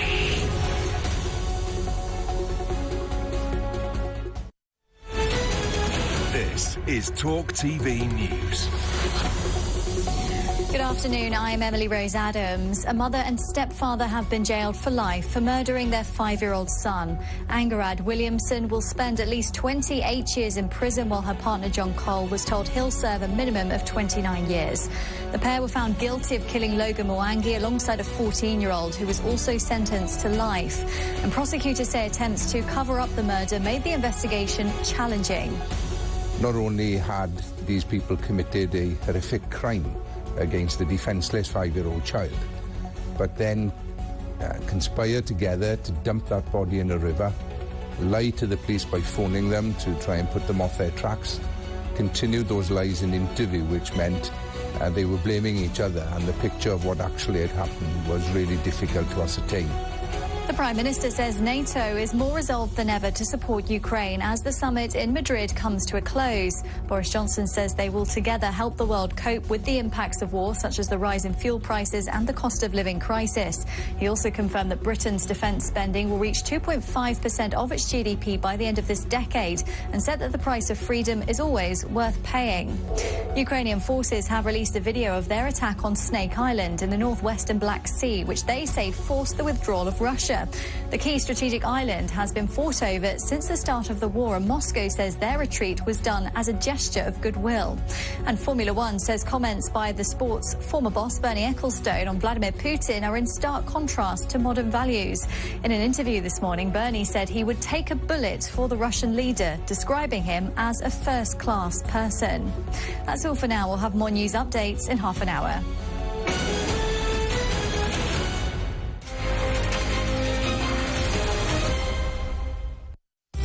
Just gone 1:30. Reference smart motorways as well. Phil says smart motorways. Every major health and safety executive decision only gets changed after a major disaster. Imagine a minibus loaded with kids breaking down on a smart motorway and then getting smashed by an 18-wheeler. Do you imagine smart motorways after that? Well, of course, in theory, the idea is everybody is smart, including the 18-wheeler, who couldn't possibly ever smash into anything because the driver is tip-top smart and all the gantries and all the signage, he's adhered to everything, the distance you're meant to... blah, blah, blah. Of course, that could happen on any motorway as well. It doesn't have to be a smart one, but of course the theory with this, or the problem with this, is that your minibus will have stopped and can't have anywhere to go. Again, that can also happen on a standard motorway, but if you were still able to creep somewhere, it might help. If you've got no hard shoulder, you've got nowhere to creep. Nick makes a very good point. I deploy sensors in a safety-critical industry. We never rely on technology 100% to spot an issue. We always have a mitigation, normally a human operator or a secondary detection in the loop. I suspect this would make smart motorways less economical. Yeah, it's similar. Am I right in saying air traffic control? It's a whole computerised system until last knockings, when literally it's pencil and paper that they're using in the big towers. Arguably for the very reasons that Nick has just outlined. Sometimes you absolutely need the human component there too. Let's go to your calls on this. Mike is in Exeter. What are you thinking of these, Mike? Good afternoon. Good afternoon, Ian. Yeah, I just referenced the smart motorways, and I think it's absolutely right. The lady said earlier that, you know, the comparison, you know, there's no hard shoulder on dual carriageways, but you'll find that any barriers are set well back, so there's actually a grass verge to stop on. And I noticed on these smart motorways, the barriers seem to be right up against the lane. And that's really a major problem. So there's nowhere to go. Now, unless you happen to be one of these refuge areas that you can move into. Yeah, apparently they were supposed to be only a quarter of a mile apart or less. Yeah. But because of cutbacks, they made them half mile, 2 miles apart, which obviously they're useless. But the other thing is that if you're, you know, you're following a couple of vehicles, not always, I mean, if you're following a large truck or something, and it sees something last minute and pulls out the way, you haven't got a lot of time to stop. Yeah. So it's not always, you know, total idiocy. It just means... inevitabilities. But I guess, you know, the argument that always comes back on that, Mike, is, well, you know, many of these situations can happen on ordinary motorway. You can break down. You know, we've all been on a motorway when somebody is... And it's not a smart motorway. It's a standard one with a hard shoulder, but someone's on the outside lane and they're just stuck and they've stopped. So it can happen on other motorways too. Yeah, it can. I mean, I just think that the best thing to do is to move these barriers back a little bit, or no barrier. Yeah. So there is some sort of refuge. It doesn't matter if it's on grass or... But a bit, yeah, a bit would be fine. It's curious theory behind all of this. I'd love to been in the meeting when they first rubber stamped it with confidence that this is the way forward. Thank you, Mike. Steve in Scunthorpe on this point. Steve, hi. Hi. Hi. What are you thinking? Well, sort of double standards, really. I can remember a story a while ago about a church. They had to go up and wind this clock, and there was about 5 rungs on a ladder to get up and do it, and they banned it for health and safety reasons. And people have been killed on motorways. Yeah. Why isn't the health and safety? You know, it's kind of weird, isn't it? That's a very good point, that there are so many rules and regulations, you know, how high a desk can be, what does the corner of a shelf have to look like, what angle does a cupboard door open, and yet not having a hard shoulder on a motorway doesn't come under that bracket of health and safety. That's it, and it's just double standards.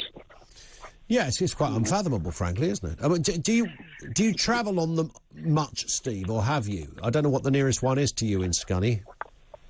I don't know. I've been on motorways, but I don't know which ones are. Yeah. See what I mean? Yeah, a lot of them are kind of... been on one. Yeah, a lot of them are part smart and part not. But I think the idea, and thank you, Steve, for that, I think the idea has been to try and kind of increase the volume of them. It's just interesting that all of the argument, we spoke to Claire earlier, whose own husband was killed on a smart motorway, and I don't know whether Claire has ever had the opportunity to sit with Grant Shapps or another transport, somebody from that department, to literally say, look, you cannot justify this at least until XYZ has been done. Back on that subject, let's go to Sam in Hastings. Sam, what are you thinking? Hi. I was just kind of finding about going back to the police conversation from a little bit earlier. I did 8 years as a special with different forces. There are bad apples out there, I'm not going to lie. True. But, do you know what, I think it's a culmination of things. I think it's the CPS telling them they haven't got enough to do it, you know, to charge the people. I think there's a lack of respect. You know, the respect for the police has just gone through the floor. How do you think that happened, Sam? I think it's a generation thing. You know, I'm young, I'm 35, and I was always taught, you know, if a copper tells you off, you're in serious trouble. Yeah, yeah. You know, and I'm not old. You know, I'm guessing back in your day you'd never have been rude or abusive towards a policeman. Exactly. I'm not that old either, for that matter, by the way, but that's another story. You know, who do we blame? Do we blame the people raising them? Yeah, because my mum used to say that to me, you know, we would never be rude to a policeman, but now people are. And I just think, well, yeah, that's true. But there's a lot of social media, isn't there now, of, you know, people taking on the police, shouting at the police. Massively. The police carrying out a completely legitimate arrest, which, as you will know from your experience, Sam, sometimes it can look harsh because you're trying to pin somebody down, often for their own safety, right? You know, they go, why did it take 6 people? Well, there's a good reason for that, because you can do it far safer with 6 people than you can with 1. Absolutely. Most people should know that, but and yet when you see the video and everybody piles in and starts coming, what are you doing to him? What are you doing? We're just laying somebody on the ground. No one's being decapitated here. Yeah. But the imagery is brutal, and then of course it's, you know, it's commented on, and maybe that contributes to the sort of slow drip effect of the lack of respect. Why did you stop being a special, Sam?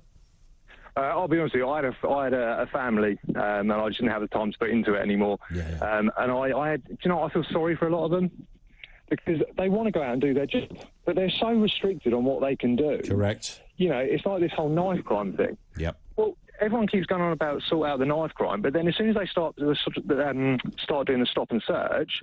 all hell breaks loose. And you think, well, if you just allowed stop and search, the knife crime would drop. That's a no-brainer. If everyone just got stops and searched... Then knife... You're correct. There is no sense or fear that you might be nicked with a knife because you know there's a really good chance that you're not going to be stopped and searched. Even with, you know, Priti Patel saying, oh, no, we need more stop and search, the agitators and the people on the back benches and community leaders who absolutely lose their shizzle over this have managed to make it a taboo subject. What could be more standard and run-of-the-mill than a cop stopping people who might have a knife? And if you haven't got one, very sorry for the stop. Thank you, move along. Sam, thank you very much indeed for that. Interesting point on this from Dan, who says, I watch nearly every Prime Minister's Question Time. I never hear any black MP banging on about the knife crime soaring in their community, nor a word from Starmer or Ed Davey. They go on about Partygate like dripping taps, but never these knife crime figures. I've never heard David Lammy, I stand to be corrected, or Diane Abbott, both who represent communities that have a large young black kids who are disproportionately affected by knife crime. We can talk. Is it because in doing so you then start getting into the perpetrator as well as the victim? Is that the reason? I simply don't hear it. When I look at Black Lives Matter protesters, if you want to use that phrase, on social media, I don't ever hear anybody go, this is the 27th black teenage boy that has died this year. I've never heard that phrase. I've never seen anyone highlighting that. Ain't that weird? And I said earlier that if that was the 27th woman killed in the street, as an obvious example, I think we'd be having a national inquiry. We'd be probably bringing in police forces from elsewhere around the country to join in with the campaign to try and stop this. 0344 499 1000. This is Talk TV. We are live from the Talk Radio studios.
More from you on the police. This one from Linda. Whilst this is clearly most down to the government cutting police numbers, the police themselves haven't covered themselves in glory by constantly debating the best way to pussyfoot around crime rather than trying to actually solve it. Is there some of that going on? Peter Smith says, a similar point, I think you've missed the fact that lots of these new recruits are Generation Z, pampered liberal snowflakes with no common sense and a head full of socialist nonsense. Did you see Emma Raducanu got slammed for being Generation Z? Because she was, well, never mind, it's all right, doesn't matter, lost, you know, it's like, you know. Whereas, you know, you got Aussie boy over there chomping on his sushi. He's about to, like, put the lights out on anybody who comes near him when he loses a match. Even Andy Murray was... I thought, you know, I thought his hips were going to drop off in that final set. And it just made me realise that although Murray has 3 Grand Slams and has played some incredibly impressive tennis, every time I watch him play, I always think he looks a bit injured. There's always a kind of slight limping or a kind of very... almost within half a dozen games, there appears to be a kind of a fatigue that sets in. And bearing in mind... the guy who was playing yesterday was actually 2 years older than Murray. So, go figure. But it's a lucrative... What's his name? Murray's opponent from yesterday? John Isner, American John Isner. And you think, I don't really know John Isner. Do you know how much John Isner's earned in his career? 20 million. 20 million. It's not bad, is it? When you know, not necessarily on the, what you'd consider the A-list of tennis players. He is on the A-list of tennis players. Let's go to Barry in Slough. Back to that issue of smart motorways. How you doing, Barry? I'm OK, doing very well. Good. Yeah, I'd just like to say that I've been a lorry driver, Arctic driver, for well over 40, 50 years, and I've seen the introduction of the smart motorways, but it's the people on it, the car drivers on it, don't read what's in front of them. Yeah. That's why, and also phones are the worst thing they ever put in cars. I come down a slip road to join a motorway, and the first thing that car drivers do, bang, centre lane, and they don't care, they don't read, they're like sheep. They follow the car in front of them. Yeah. They don't hang back. They don't look through the back window of a car through to the windscreen to see what's going on. You get the red X, don't you, that says the lane ahead is closed, and yet when you get to the point that it's closed, despite the fact you've had about 2 or 3 miles of notice, you've still got a whole chunk of cars in that lane. Yes, I mean, it's things like that, where people are not being, smart. Well, that's right, so I know if I come down the M1 above Luton and that, there's not many cars go in it, but they all clog up. But it's just the people that we seem to model cuddle car drivers. I'm sorry to say it's car drivers. Lorry drivers do it. They're on the phone or whatever, which you shouldn't be doing. Yeah. But it's, we seem to model car drivers. Like many years ago, you had... car drivers were complaining that coach drivers were hugging the outside of the motorway, driving at 70 mile an hour. So now they've restricted coaches to 65. But that's the speed limit. The coach drivers were only going at the speed limit. Sure. So the drivers wanted to go faster down the outside lane. Yeah. But, it's bad, very bad drivers. I would agree. You're right, Barry, thank you for that. It is bad drivers, but that I guess, is the problem. So we can go, it's bad drivers. It's not smart motorways, it's bad drivers. However, so that's it then, isn't it? If we conclude that there are bad drivers, there are always going to be bad drivers and people who don't know what a red X looks like, and they don't know what not using your mobile phone looks like, and they don't understand what distance is between 2 drivers. I've never got... The tailgating thing is the most unfathomable thing I think you can ever see on a road. It is largely because, of course, if there is a crash, the person doing the tailgating is the person that's likely to be more injured, or certainly instantly injured. So in that respect, it always feels a little odd that anybody would do it. It's such a dumb thing to do. What extraordinary thing to do. I think I'll just drive up the backside of another car. What if they break? Oh, well, I'll just smash into them and lose my own head. Right, why would you do that? So it's all that stuff, and I don't think whatever, no matter how much information you have out there, some try. I knew a bloke momentarily once who we were. There were a load of us in the car he was driving, and he was almost kissing the bumper of every car. And he actually said, "I don't take any notice of brake lights. I just follow the bumper and the car." And he believed he had. He's a highly intelligent bloke. I mean, just the most extraordinarily horrendous driving. It was like I was on the worst roller coaster ride that you can imagine. 0344 499 1000. We'll go back to more of your calls on that and the police in a few moments' time. Bernie Ecclestone as well. And also this, the UK will provide an additional £1 billion in military aid for Ukraine, a near doubling in its support for the fight against Russian invasion. The new funding takes the military aid given to Kiev to £2.3 billion, and the UK has also spent £1.5 billion in humanitarian and economic support for Ukraine. Boris Johnson said British spending was transforming Ukraine defences. The pledge came after President Zelensky urged NATO leaders to do more to help the war effort. Let's speak with James Sunderland, Conservative MP, former Army officer. James, good afternoon to you. Whenever any amount of money is announced, as you will be aware, there are always cries of, well, it's not nearly enough. What's your reading of what's just been announced? Ian, good afternoon. Well, of course, it's never enough. I mean, this is a long campaign, a nutritional campaign. It's very resource heavy. £1 billion is an impressive sum of money, but of course it won't go far enough, and we are having to share the commitment in support of our Ukrainian cousins and neighbours with other allies. So it's a contribution to the overall effort. How does it fit into the grander scale of what other countries are able to put into this? Because, you know, clearly, as you said at the start, James, I mean, there's never enough money for something like this, but how are we faring in the grander scale? Well, I think at the moment we are second or third in terms of the highest contribution behind the Americans. The Americans are pumping lots of money in. I think the Americans have put in £30 billion so far, or equivalent. Please don't quote me on that, but no, I think you're right. It's a NATO effort, and we're doing our bit as part of a wider coalition. What does it need now, James? I mean, obviously, you know, money is welcome. Ukraine say, you know, assistance in all forms is welcome.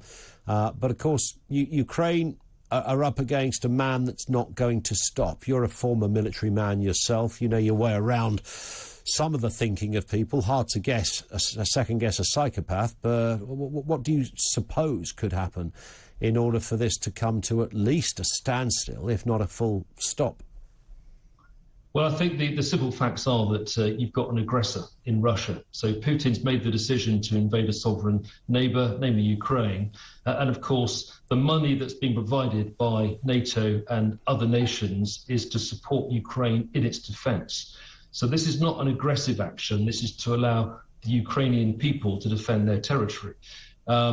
Now, in terms of how much is required, it's an impossible question to answer because we don't know. But what we have to do is listen to the Ukrainian forces, listen to what their demands and requirements are, and do what we can to meet them. It's really important, of course, that we are talking and negotiating because we don't want to send the wrong weapons or the wrong kit. We want to send them what it is they need. Yeah. Have you seen anything that should convince us that there are corners being turned? I mean, it's you know, a terrible situation out there, but there is a kind of, it sort of moves off the front pages after 100 days. Not that people have forgotten it, but our interest or our understanding maybe of what's going on does slightly tend to wane. Where are we at on this? Are there any, or is there any sense that progress has been made? I think you're going to have to ask the MOD in terms of the operational picture. I mean, I left the MOD as a serving officer 2019. I'm no longer in the MOD. So I'm reliant as much as you are on open sources. But what we do know, of course, is that the Russians launched a very aggressive campaign earlier in the year. They attacked Kyiv and many other Ukrainian cities. They've been pushed right back. So what you have to say is that Ukrainians tactically have been very successful in pushing the Russians back. to the point where they can be dealt with. I mean, we know they're in the Crimea, we know they're to the south, we know the Russians are angry for Odessa, but lines have been drawn. The campaign has gone from being pretty attritional, from pretty symmetric to pretty attritional now, and I think that ultimately what the Ukrainians have to do is make sure that the Russians don't advance any further, and if anything, push them further back. Yeah. Maybe I could also just ask Bernie Ecclestone as well, James, who will tell me that Mr. Putin is just a very misunderstood man. What did you make of those comments? I mean, I haven't seen those comments at all. I've been in the chamber most of the day, but I would say ill-advised. I mean, I think we know enough that Putin has launched an action against his neighbour, which is not universally popular. It's caused death and destruction. I mean, we're talking thousands of dead on both sides, innocent women and children, and many of his own people. I mean, this is not pragmatic, this is not sensible, and in my humble view, we need to do everything possible right now to stop the conflict. Indeed. James, thank you. James Sunderland, former Conservative MP and former Army officer, with us here on Talk TV. News headlines coming up. We're back with more from you, and we'll talk of that story of the crypto queen next.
On TV, on radio, and on your smartphone. This is Talk TV.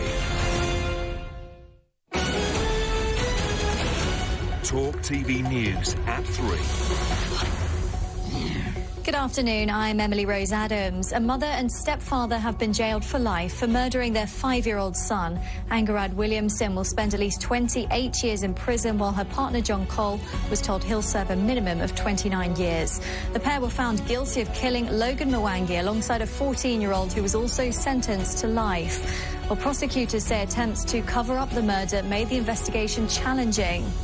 Not only had these people committed a horrific crime against the defenceless 5-year-old child, but then conspired together to dump that body in a river, lie to the police by phoning them to try and put them off their tracks, continued those lies in interview, which meant they were blaming each other, and the picture of what actually had happened was really difficult to ascertain. The Prime Minister says NATO is more resolved than ever to support Ukraine as the summit in Madrid comes to a close. Boris Johnson says they will together help the world cope with the impacts of war, such as the rise in fuel prices and the cost of living crisis. He also confirmed that Britain's defence spending will reach 2.5% of its GDP by the end of this decade, and said that the price of freedom is always worth paying. Unless we get the right result in Ukraine, Putin will be in a position to commit further acts of aggression against other parts of the former Soviet Union, more or less with impunity. That will drive further global uncertainty, further oil shocks, further panics, and more economic distress for the whole world. Ukrainian forces have released a video of their attack on Snake Island in the northwestern Black Sea, which they say forced the withdrawal of Russia. The key strategic island has been fought over since the start of the war, but Moscow says their retreat was done as a gesture of goodwill. Meanwhile, Formula One says comments by the sport's former boss Bernie Ecclestone on Vladimir Putin are in stark contrast to modern values. In an interview this morning, Bernie said he would take a bullet for the Russian leader, describing him as a first-class person. Ex-MP Natalie McGarry's been jailed for 2 years for embezzling around £25,000 from 2 pro-Scottish independence groups. She used to represent Glasgow East for the SNP between 2015 and 2017. The prosecution claimed the 40-year-old spent some of the cash on rent and shopping. And London's top public health doctor, Professor Kevin Fenton, is urging anyone with monkeypox symptoms not to attend Pride events this coming weekend. There have been more than 1,000 confirmed cases in the UK since the start of May, and data shows men who have sex with men are most affected by the virus. Now it's time for today's weather.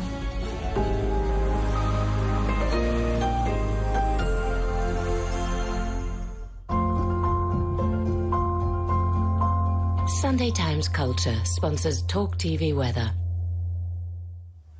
Hello, I'm Nazanin Gaffer. Once again, is a case of sunshine and showers across much of the UK for today, and some of the showers are going to be quite slow-moving, heavy and thundery. Now, it's because we've still got low pressure nearby, mainly to the north of the UK, so over the next couple of days, it stays pretty unsettled. Winds today are much lighter than they were yesterday as well, so any showers are quite slow-moving. That means a lot of rain in a short space of time, and that's why the Met Office have actually issued a warning for parts of Wales, central England down towards the parts of the West Country as well, because some of these showers could cause some localised flooding issues. There may be the risk of hail as well, so just be aware of that throughout today. Fewer showers across eastern areas, but I still think we'll see some. And in fact, we're seeing an area of rain move its way northwards from the southeast, skimming past the East Anglia coast, so maybe a little bit of light rain and cloudy skies there. Up towards parts of Scotland, it's sunshine and showers, the same too for northern England and Northern Ireland. Then into tonight, we see that area of rain move further northwards up towards the northeast of Scotland, also back to showers heading northwards as well across central and northeastern parts of England. Elsewhere, mostly fine and dry and a mild night. Tomorrow, it looks wettest across northern and eastern areas, especially across the northeast of Scotland with heavy rains there. Elsewhere, a few showers. Times Sport sponsors Talk TV Weather.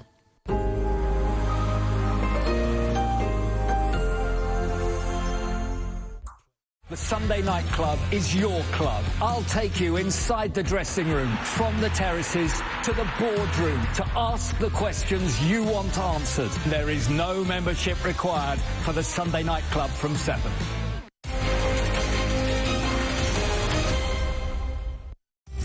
It is 3:05. Good afternoon. Coming up on the programme.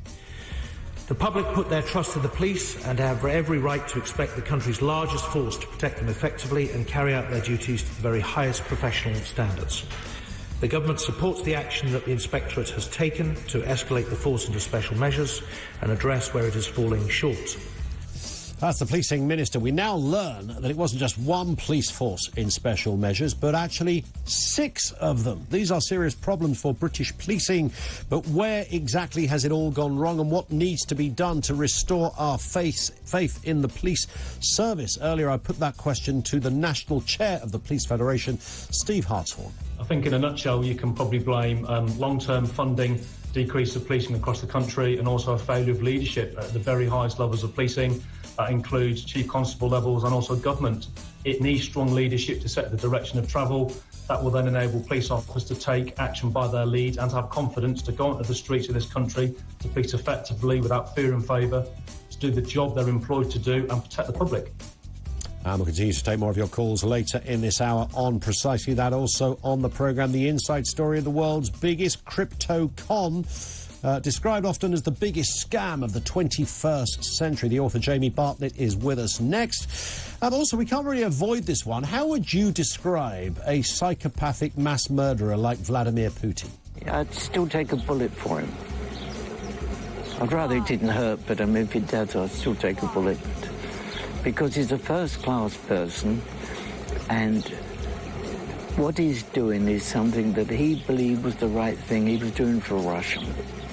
That's our Bernie. A man clearly in the state of decline. The unfathomable words of a once respected man, I think we can reasonably say. We'll look at that as well. And he was one of the most successful performers of his generation. Today, that career is long gone, and he'll spend pretty much the rest of his life behind bars. R. Kelly. Today was a very special but hard day for us. I personally, this happened to me a long time ago. I was 17, I'm 45 today. I never thought that I would be here to see him be held accountable for the atrocious things that he did to children. And he's just starting a 30-year jail sentence for those crimes. We'll look at that a little later too. Everything you need to know, all the breaking news right here on Talk TV, 0344 499 1000. Now I love stories that you think, well, wow, I didn't know that. Those kind of water cooler moments. We think, really? Some of you will be across it. I know a lot of our audience are very kind of tech savvy and read those kind of stories and headlines, so you might be ahead of the game on this one. But for those who aren't, here's a bit of background. 2016, on stage, Wembley Arena. Dr. Ruja Ignatova promised a financial revolution. If you were reading some of the financial pages at the time, you might be across this. The self-styled crypto queen declared that the future belonged to cryptocurrencies. By late 2017, billions of dollars have been invested in something called OneCoin. It's a very snappy name, across almost every country on Earth, ranging from highly successful professionals to people struggling to make ends meet. OneCoin's investors wholeheartedly believed that they were on the brink of getting rich. However, in October 2017, Dr. Ruja disappeared. The hell happened here? The missing crypto queen. Where has she gone? Jamie Bartlett is the author of The Missing Crypto Queen. Jamie, good afternoon to you. Hi there. It's absolutely astonishing, this, isn't it? It's like, were you across this story from the beginning? Were you aware, as I was just saying, if people read a mate of mine would know all about this because he follows that kind of stuff diligently. I wasn't. I was into Bitcoin. I knew all about Bitcoin. I've been following that for a long time. And actually, when someone came to me with this and said, I just got pitched this new Bitcoin, it's called OneCoin, it's going to be even bigger and even better. I'd never even heard of this thing. But the more I looked into it, the more I thought, this can't be for real. I mean, we're talking about maybe 1 million people have invested maybe 3 to 4 billion euros in this cryptocurrency that they thought was going to be the future. They're going to make loads of money. It was going to change banking. And the woman had done a runner in October 2017. And then, for the last 3 years, I've been trying to track her down and basically uncover how this scam worked, hopefully to warn people about some of the risks of putting all their money in these things. Absolutely. I mean, the first thing to say to Dr. Ruja, if she's watching or listening, is, I mean, there's a kind of tacit congratulations, because OneCoin is a genius name, isn't it? Why did nobody come up with that before? OneCoin to rule them all, isn't it? Yeah, there it is. And it looked to many people, and we're not just talking about you know, people falling for a kind of scam that you might get on Facebook. We're talking about professionals here, people who do this for a living. It was an incredibly clever scam, and you've got to remember that back in 2015, 16, 17, and you know what, even today, people are still putting money into this. Seriously? Even today, yeah. Wow. There was a OneCoin event in Thailand a couple of weeks ago, and I went to small villages in Uganda where people hold what they think, in some cases, hundreds of thousands of dollars worth of OneCoin that they're expecting one day soon to turn back into real money, sitting in their digital wallets, a number, but they're never going to get it back. It's just made up. It's very difficult for ordinary people to be able to tell the difference between a sophisticated scam and a revolutionary new cryptocurrency that really does make you money. But here's the thing, even the smartest people in the world get sucked in by the fear of missing out. FOMO. FOMO. They were terrified that this thing was going to go up 100%, 500%, 1,000%, and they'd miss it. Yeah, because by now, certainly by 2016, we were all aware of those stuff. Well, if only I bought Apple shares back then, if I pitched some money into Facebook, or Bitcoin being the obvious one. What was her back? What did we know about when Dr. Ignatova stood up at Wembley Arena, for goodness sake? I mean, she was hardly at the Mecca Bingo Hall. This was obviously very elaborate. You know, one would have to reasonably assume, I'm sure you can elaborate, that there wasn't just her running this thing, or was it? I don't know, but you know, there she was. Did she have any credentials that we know of? Did she work like over the road? I'm looking at the financials, Barclays and HSBC, and these big. Yeah. You know, was she part? What's her background? She was. Well, not only did she look very good, she looked the part. She used to wear sort of $1 million sort of necklaces and ball gowns, and she'd dress up like something like a mix between Steve Jobs and Belle from Beauty and the Beast. That's what she. And she. Look at my success. Yes. You look at me. Here I am on stage. You can trust me. But here's the thing. I don't know what this says, but she did have a degree from Oxford University. Don't know whether that makes her more or less trustworthy. But she had a PhD. You know what they're like over there at Oxford, you know. She had a PhD in comparative law from a top university in Germany. She spent 5 years working at a top consulting firm. This woman had the credentials. Right. And that is why I think a lot of people trusted her. They didn't understand the technology. They didn't really know how all this crypto stuff worked. But they thought, well, she's got a PhD in comparative law. She's wearing $1 million necklace. I trust that. And she's hired Wembley Arena. That was part of the thing. She would say stuff like, listen, if this was a scam, would I be allowed to hire Wembley Arena? Well, there you go. Wouldn't the police have stopped me? So, obviously, this is above board. But the truth is, and this is a bigger problem, we're so slow when it comes to investigating. The technology moves at the speed of light. Of course it does. The police are slow. Yeah. The regulators are slow. Before they figured out what was going on, 1 million people had already put their money in. It was too late. So in terms of those that invested, I mentioned that billions of dollars. Yeah. Did anybody invest and then take their money out? So did anybody actually... Because often with these things, some people do make money. Yeah. What was the story with this? It was actually quite a clever and sophisticated scam, because you know how Avon and Tupperware... My mum was an Avon lady for a while. I remember that. Right, so you'd have little parties, you know, lunch parties, and your friends would come over, you'd sell them some Avon products, and then you'd get them to recruit their friends to sell Avon products. Was it called pyramid selling? That's called... Yeah, it's called multi-level marketing. That's it, multi-level marketing. Multi-level marketing, and there's a lot of above-board, legitimate multi-level marketing companies. Yeah. But OneCoin was actually multi-level marketing. That's how they were doing it. They were doing parties, and friends were recruiting friends, and you could get your friend to invest €5,000 and you'd make a little commission. Got it. So people who got in really early were making a lot of money. Some of the first promoters at the top of the pyramid, they're making $1 million a month. So they made money. They did make money. Yeah, not from the coin they bought. Yeah. From the commissions they made from recruiting because the coin people. didn't exist, but so they were making the commissions. She obviously knew all of this. This is how it would look. So for a while, it looks legit, right? Yeah, exactly. People are making money, and I guess there were impressive videos of people going, "I've already made X amount of bucks." Lamborghinis, as far as you could see. Yeah, it was excess. I mean, every event there would be Bentleys parked outside. Look at how much money you can make here. But it really was It was a multi-level marketing pyramid scam with like the branding of crypto. What was the point that somebody thought, hang on a second, this just doesn't smell right? The thing is, there were always online critics who were saying, this is ridiculous.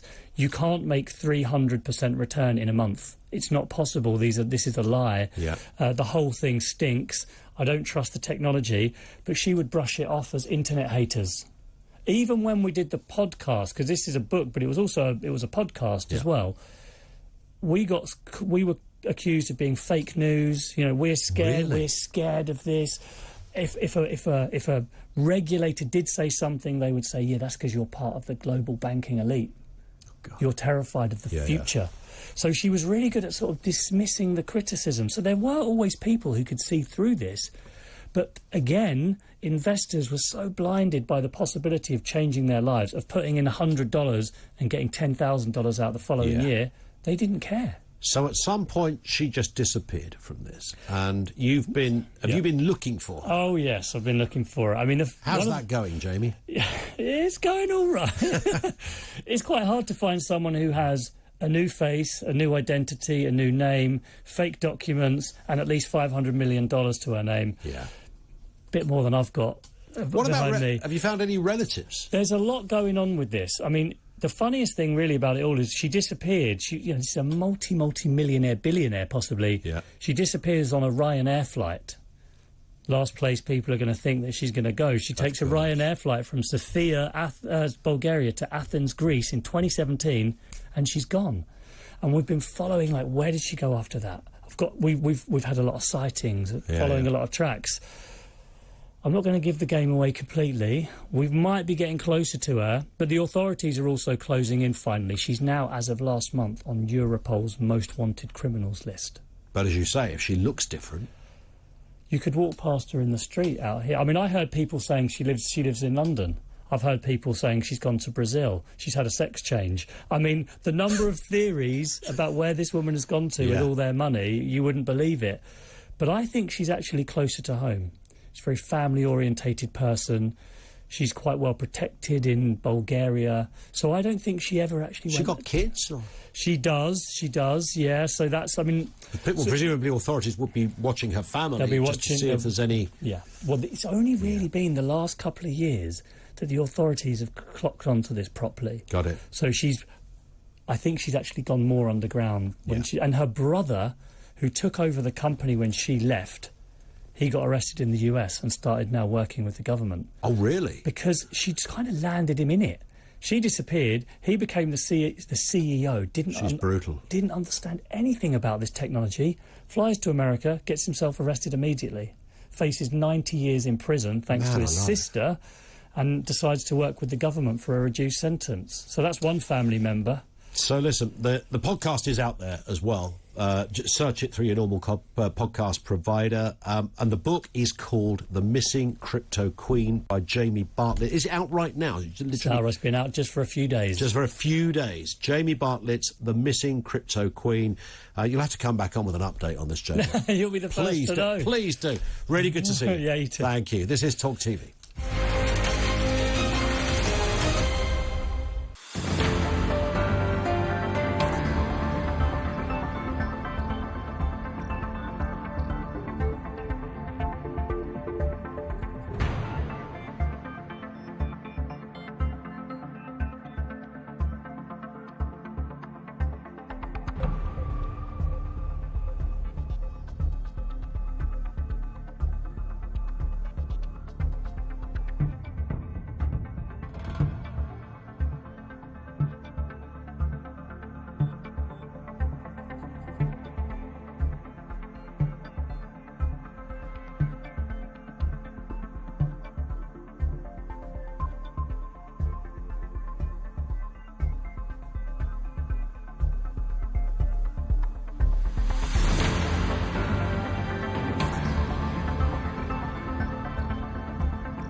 2:20. A lot of love for Jamie Bartlett, our last guest, author of that book, The Missing Crypto Queen. I didn't see this until it just came in, but somebody says, can Jamie confirm the missing crypto queen was never a cryptocurrency but a Ponzi scheme on a spreadsheet, says Chris in Newbury.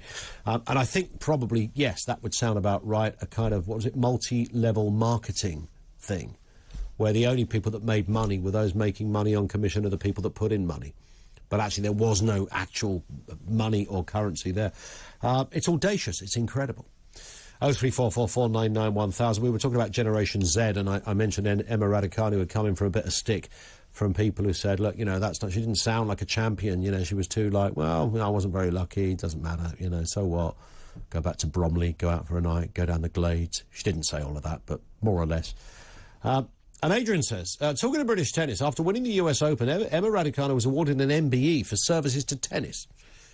Her job is only to win matches and Grand Slams. She wins one and gets an MBE for literally doing her job once. I can't argue with that. I've always found that really strange when, I mean, Andy Murray got the knighthood, didn't he? Lewis Hamilton got the knighthood. And that's always a bit weird, but at least you could go, well, I mean, how long has Lewis been racing?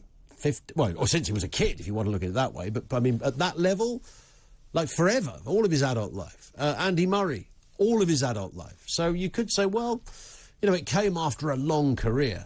Raducanu was, yeah, given the MBE, and it's not quite a dame thing, but it's sort of up there. And she's won a Grand Slam. I mean, you can't take that away from her. And the sponsors just absolutely flooded in, like you've never seen for a sports star. Extraordinary. But will the wins continue? Well, I say continue. Will there be a second? 03444991000. We're also talking about the police this afternoon. What has gone wrong with the police in this country? Something has gone terribly wrong. Rod's in Essex, retired police officer, I understand, Rod, good afternoon to you. Good afternoon. Hello. Hi. What are you thinking? The best thing that ever, my experience of the policing, was community and neighbourhood policing. Being involved, knowing all the people in your area. Yep. I still have young, I say in their 40s, approach me now on the odd occasion, and they say, I remember you. You're the guy that gave me a clip round the ear. You're the guy that got together, really. Yeah. You know, I'm married now. I've got 3 kids. I'm getting on with my life. But you hadn't my life, and that is so rewarding. That doesn't happen now. Yeah. It's such a sad indictment of the police now. What do you think? Do you think that was a conscious decision, Rod? Do you think somebody said, right, we want to change? I mean, obviously everything changes, and sometimes a new theory comes along, and, you know, I'm sure a Home Secretary or a Prime Minister gets the statistics, and they say, well, look, this might look good, but it doesn't actually do anything, so you need to change the way we do things. I mean, no government wants to change things to make them worse, do they? No. I mean, I don't know what happened there. I mean, if you can't go, you can't. That's never going to happen again because they sold everything. There's those small police stations in the communities. Even response drivers, they were community bobbies. They're small geographic area covered. So everyone, that's not going to happen because they sold everything. They're not going to re-buy police stations again, so that's gone, you know. And that's one area. The other thing it has to be mentioned is I think inadvertently the pension scheme has had an effect. And the reason I say this is because in 2012 there was change in the pension scheme where if you had less years to go then you'll earn, you remained on the old pension, which was final salary pension. Yep. And many years ago, most police officers, or a lot of police officers, stayed in a low rank for many, many years. And understandably, the last 3-5 years, they tried up a few ranks to gain that extra pension.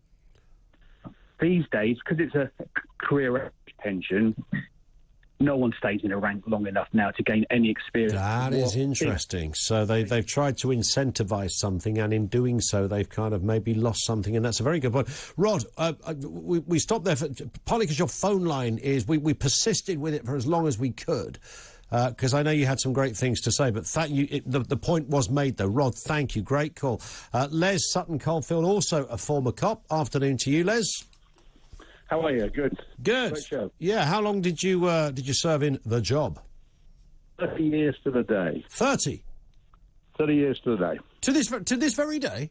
No. 30 years to the day, some years ago. Oh, I see. Right, okay. That would be amazing. We were about to crack some champagne open or something. Oh, so you left literally 30 years to the day of having started. I'm sure you've got some fabulous memories, some happy memories, but I'm also sure, don't want to put words in your mouth, Les, that you saw a job change very much in those 3 decades. It has changed so much. I was just telling one of your researchers there that in 74 I was working in an area where there were 2 small towns and some outlying areas. There were 88 police officers working on that area. Within 10 years, there was less than half that. Wow. 10 years. And now, in that same area, I think they've got something like about 20. What's happened is that they've, after the amalgamations, they brought in all these huge forces, the West Midlands, Greater Manchester, all of those sort of things. And at one stage, we had some great chief officers, great chief constables, strong. They knew where they were going and they knew what the business was all about. Yep. And the business was about preventing crime and locking up the people who were committing it. At the same time, looking after our community, which is our first job. But what's happened lately is that you're working, the guys are out working there, and it's not the guys on the ground. The guys on the ground want to do the job. Of course. They've got people at the top. Who really are moving about the country. They used to call them butterflies in blue. There are 1 or 2 exceptions in the country where you've got some really good chief constables, but they're hampered.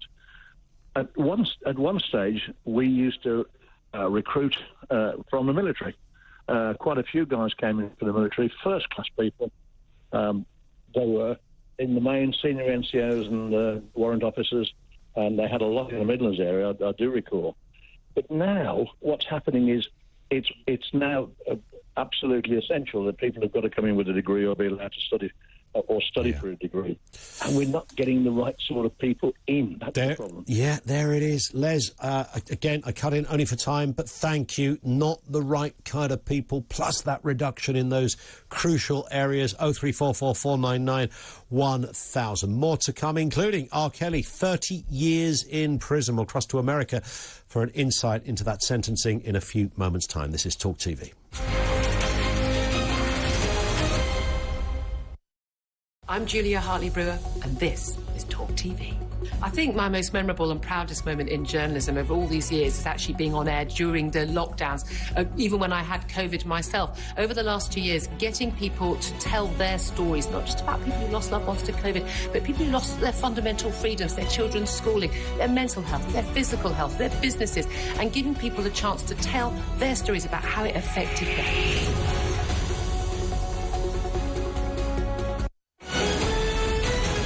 This is Talk TV News.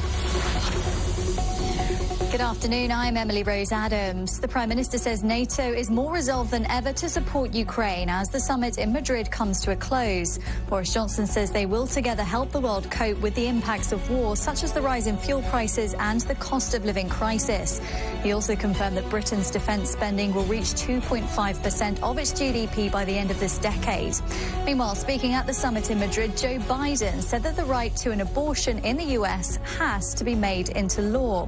Last week, the Supreme Court handed the power over abortion rights back to individual states, and several have already banned it. But the president called for Congress to act and said he would support changing the rules of the Senate to allow it to pass. We have to codify Roe v. Wade in the law, and the way to do that is to make sure that Congress votes to do that. And if the filibuster gets in the way, it's like voting rights. It should be, we provide an exception for this, require an exception to the filibuster for this action. Ukrainian forces have released a video of their attack on Snake Island in the northwestern Black Sea, which they say forced the withdrawal of Russia. The key strategic island has been fought over since the start of the war, but Moscow says their retreat was done as been jailed for life for murdering their 5-year-old son. Angarad Williamson will spend at least 28 years in prison, while her partner John Cole was told he'll serve a minimum of 29 years. The pair were found guilty of killing Logan Mwangi alongside a 14-year-old who was also sentenced to life. And London's top public health doctor, Professor Kevin Fenton, is urging anyone with monkeypox symptoms not to attend Pride events this coming weekend. There have been more than 1,000 confirmed cases in the UK since the start of May. That's all for now. We'll have more updates in half an hour.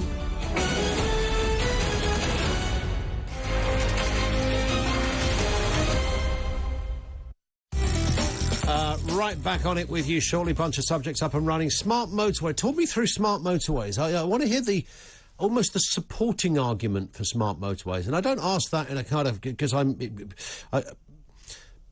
think it would be lovely to hear someone who's happy about them. I would like to hear intellectually the argument that can continue to support them, bearing in mind what has happened and all the evidence around it. And I, hold my hands up and say, look, I'm the man that notionally, theoretically thinks the idea of smart motorway, these things are fantastic. The big speed cameras, the lights, all the various bits of technology that all collide together to make this incredible, effortless motorway.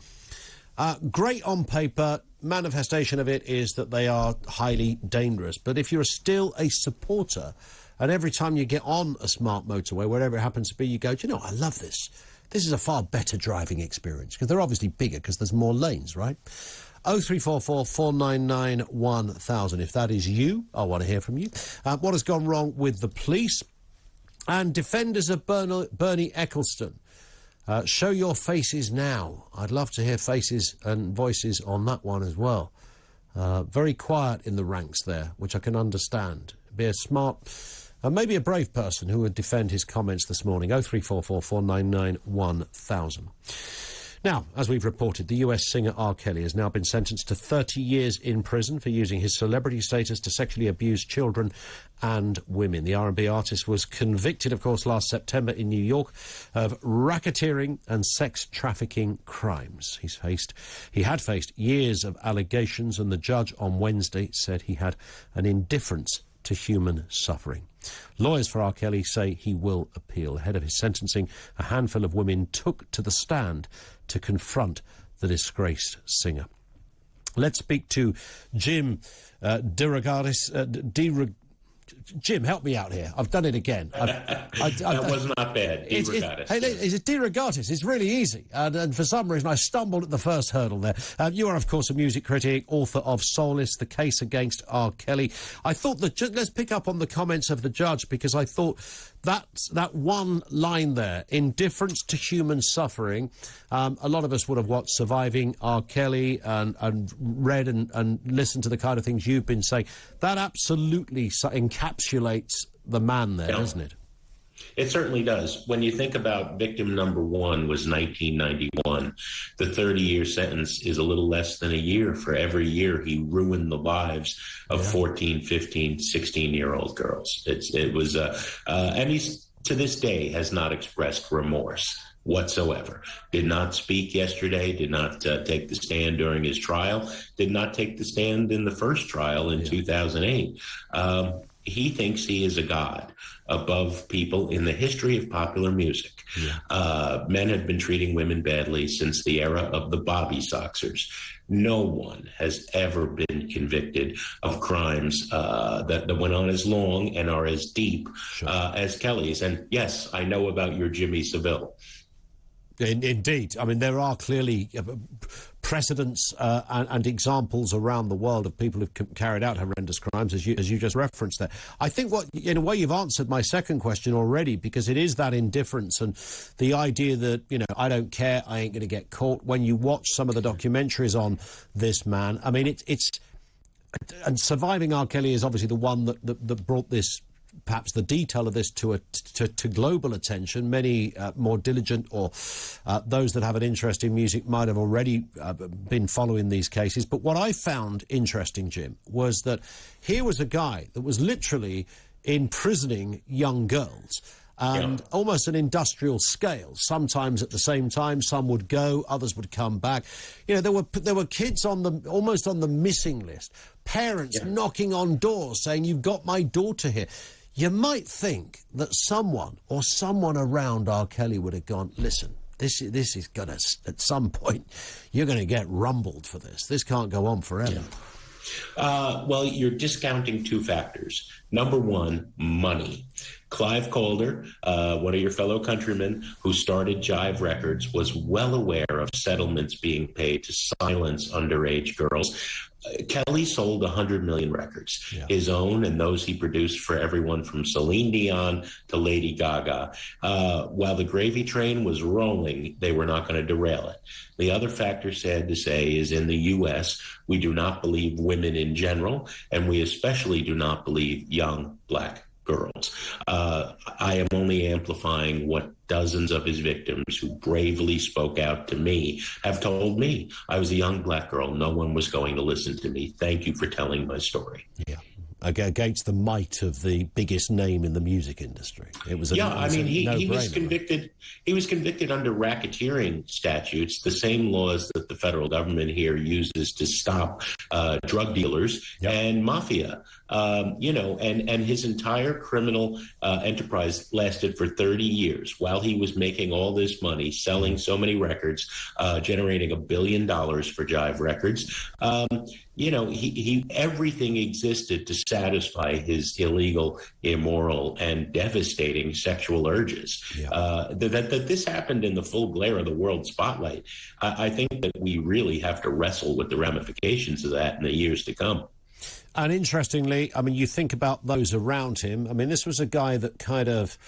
I've worked with people, I'm sure you have, Jim. You know, there's people who are quite solitary workers. There are those that love that big entourage. They like a team around them for whatever reason. There's either pragmatic reasons behind it or it just makes them feel good. It's probably a mixture of the two. And he had an entourage, right? I mean, this was a guy that had plenty of people around him. The smart money would say they all knew clearly what was going on. They'd have to be stupid if they didn't. Nobody came forward. No, because there was money to be made. There is a second federal trial that begins in August. The feds all wanted a piece of him, the New York branch of the Justice Department and the Chicago branch. In this second trial, there are two of his enablers and sidemen also indicted. Because the question remains, if he was the head of a racketeering enterprise, where are his minions in this? Even that doesn't go as far as holding accountable the record companies that benefited from him while paying off teenagers to be silent. And we're talking chump change, a couple of $100,000 of which the lawyer got 40%. It's a horrifying story. That industry is now disrupted by technology. If you and I make a record tomorrow, we'll put it on Bandcamp and release it for free. The kind of record, the kind of money that enabled him is not really there anymore. But we don't believe women, and we certainly don't believe women of color, and that's the problem that lingers. R. Kelly, of course, had this unconventional, very challenging upbringing. We know he had suffered abuse himself. That was tried to be raised as a defence, and while it might be a factor in somebody's backstory, but it's not a defence against carrying out terrible crimes such as this. But acknowledging that he had a troubled upbringing, his own other members of his own family have either been or are still in jail. His brother, I think, is he still inside? His brother. So given all of that, given the psychopathic nature of this man, and he is clearly a psychopath in this respect, how will he deal with jail? Well, I think reality has finally hit him hard in the face. He was arrested in July 2019 outside his luxury apartment in Trump Tower, Chicago. How fitting is that? And he's been in jail ever since. He was never even offered bail. He would be 85 when he walks out of jail on these charges. If he's convicted in the second federal trial, those sentences will be consecutive. He's never... He ain't coming out, is he? He ain't coming out. And what's more, I don't believe this would have happened, the conviction and the sentencing, if he hadn't been broke. As he sang in the last song he released, I Am a Broke-Ass Legend, he ran out of money and at age 50, 55, his fame was tarnishing. If he was still at the height of his powers, he would likely have been acquitted the way he was in 2008. Yeah. Nothing derails American justice faster than celebrity and money. You're right. It's just extraordinary, those stories, you know, a human being whose life could so easily have gone that way, and, you know, a beautiful, respected career, nice, living on an island, living out the ideal life, but he, you know, he chose, even with options, he still chose that way instead, and as often these people do. I don't think he could deny these desires. His life was fueled. And, you know, I have spoken to a half dozen experts, and they say that 95% of the people who've been sexually abused as children devote themselves to being protectors of other children, and some small percentage act out the things that were done to them. It is not an excuse. When you think that any whim he ever had could have been satisfied thanks to his fame and money, the fact that he continually went over 14-year-olds. Yeah. Indeed. Jim, thank you for your time. Jim De Rogatis, who is the music critic, author of Solace, The Case Against R. Kelly. What an extraordinary story.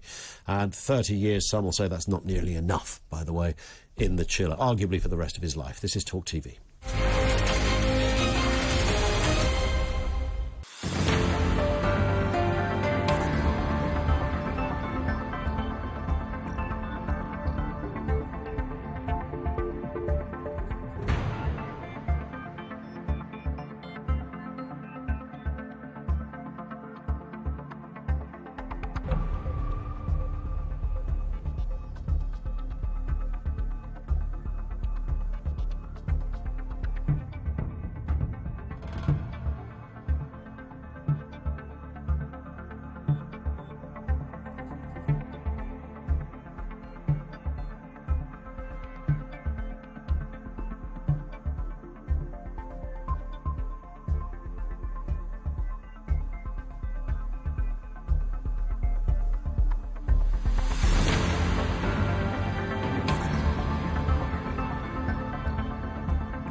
Have you ever worked with somebody who's psychopathic? And obviously it happens to at different levels. And somebody like R. Kelly, it was that phrase of having no understanding of the feelings of the people that you're hurting. And you look at somebody like R. Kelly, whose music was clearly brilliant. The guy was a genius out of nowhere. This wasn't a fellow that went to a school and learned how to write songs and knew what a good tune was or knew how to tap into the song. This guy it was just there. He had it. And that generation, the generation that kind of listened to and liked his music, even if you didn't, by the way, you know, you'd have to say, you know, I'll doff my cap to this fella. He's got a huge catalogue of songs and talents, and not only could he write and perform himself, but he could produce, and he got it. But the mentality, which is what I was just saying to our last guest, where you're faced with a choice. There's the right way, there's the wrong way. And the craziness about R. Kelly is that everything he did illegally, he could have had legally. That's the nonsense of this. If he wanted, you know, to be the kind of guy that slept around and had a different girlfriend every night of the week, he could have done that legit. He didn't have to do what he did, which was the trafficking and the imprisoning and the intimidation, the racketeering that came with it. So how do you figure that in the human psychology? Here's a man that's got untold millions. He's never going to be short of somebody who wants to be on his arm, and he can be as licentious as he likes, all within the law. But he decides, you know what, I do want that, but I don't want it that way, I want it that way. So I'll do it in a different way. I'll create this kind of... It was a sort of harem, almost, of girls. And, you know, the families of the girls were, you know, often knocking on doors and knocking on his door, saying, my daughter is in there. But, of course, the daughter was also, by that stage, had been psychologically subjugated and brainwashed into thinking they were absolutely in the right place. They didn't want to leave R. Kelly, because that's how that kind of...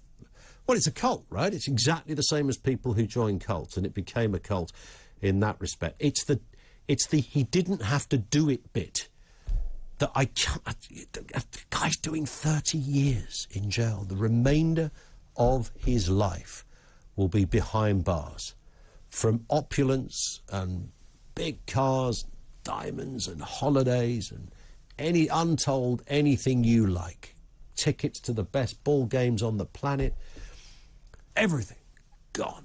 6x8 cell for 30 years. And you didn't have to do it. No material gain in that respect. Everything you had, you could have had legitimately. But you chose not to. And I don't know whether any psychologist will ever get their head around that. It's a very simple question, isn't it? It's a really simple question. But that's why when you see journalists that meet psychopaths in jail, for example, where did you bury the body? Because, you know, you've got 100 people over here, their lives... You're in here anyway, in jail anyway. It doesn't make any difference to you. Where did they bury... I'm not going to tell you. Why? Why? It's utterly unfathomable. You could solve the heartache of all of these people.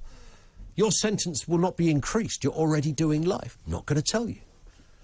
The whole Brady Hindley thing was around that. The curious spectrum of human psychology is both splendorous and wonderful and amazing, and we marvel at it, and simultaneously so darn twisted and disturbing you don't even want to go there, right?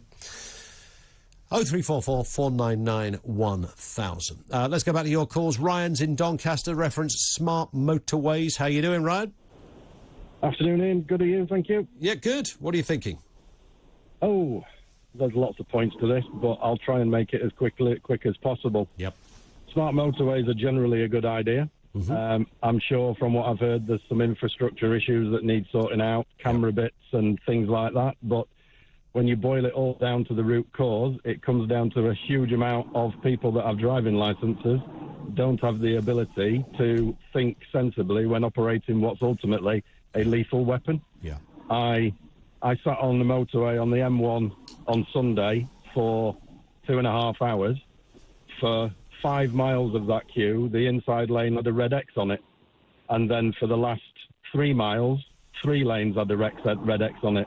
And the number of people that completely and utterly ignored that. How can you not know? So entitled. How can you not know? It's there, isn't it? It's not like you can miss it. It's not like, oh, the sun was shining on it, because they're designed to allow for that.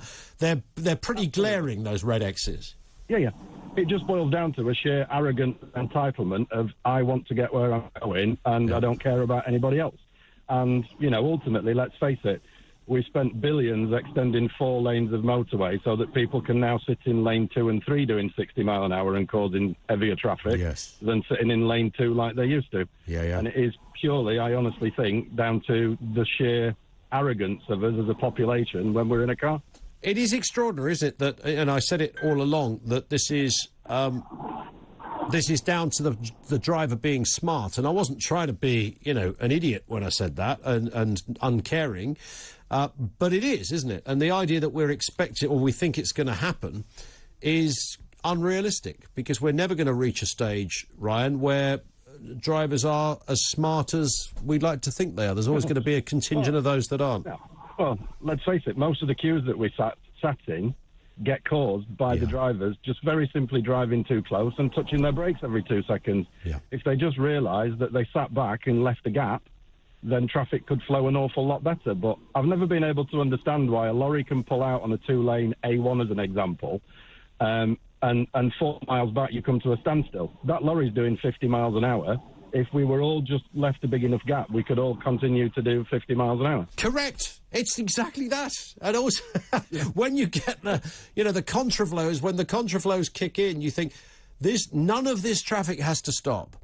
No. It could just carry on if everybody just did their bit and stayed in lane and gave way to the next one and the next one and the next one. What's that road outside Stonehenge? Is it the A303, I think it is. It's a horrendous road because obviously everybody's rubbernecking, not because of an accident, because of the Druids and the Stones, and they want to see Stonehenge. And it goes from 2 lanes down to 1, Ryan, OK? And suddenly you get a standstill. There doesn't have to be a standstill, but there only is because people can't drive. Yeah. 100%. Simple as that. Ryan, thank you very much indeed for that. Ryan in Doncaster.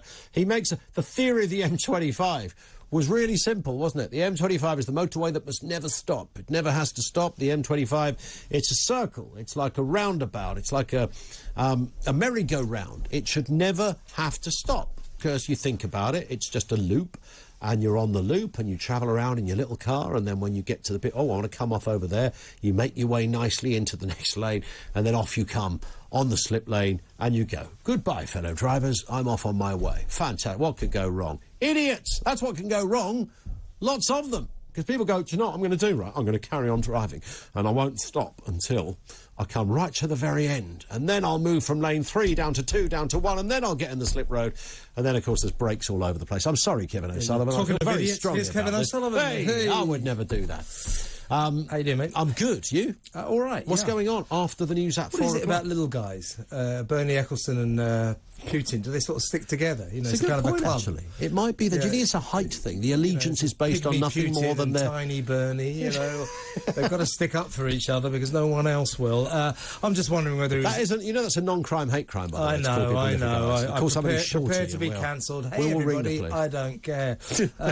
Also, the royals. I think that the Queen has made a big mistake here, or the royal family has. Okay. She commissioned this report into alleged bullying by Meghan, which Meghan denies. We give that family £86 million a year. And as such, we have a right to know when if any of them are abusing their status by bullying people. That's a fair point. We will be talking to Charlie Ray about that. Plus, of course, the Queen's or the royal family's expenditure. They overspent by $15 million last year. What does it cost £200,000 for Charles and Camilla to head off to the Caribbean for a couple of days? I've no idea. And the other thing I couldn't work out, when they said that, you know, the palace has announced that the Prince of Wales will no longer be accepting donations in carrier bags. It's like, well, hang on, how prolific was this thing? And also, it's like, as I said yesterday, or I said to Mike Graham this morning, it's like, that's not really the point. What we want to know, Charles, is why you ever did it in the first place. Who said? I won't be doing it anymore. Well, good, but why did you do it before? Unbelievable. If somebody comes out of the woodwork and says, here's one for you, I've got $2.5 million, it's in a bagging, can you just PayPal me it, please? Can you just wire it over online? What is this, the heir to the throne or a member of the mafia? Lisa Mino from The Sun will be joining us to talk about the travel, Ukraine latest, obviously. Peter Peter Blexby is coming in to talk about what seems to be the national disintegrating police system. I mean, 6 of these forces now in special measures. They are letting this nation down. This is now a crisis, so no better man to speak to than Peter on that. Employment Minister Mims Davis is coming in to talk about her latest initiative to get people into work. And also we'll be bidding a fond farewell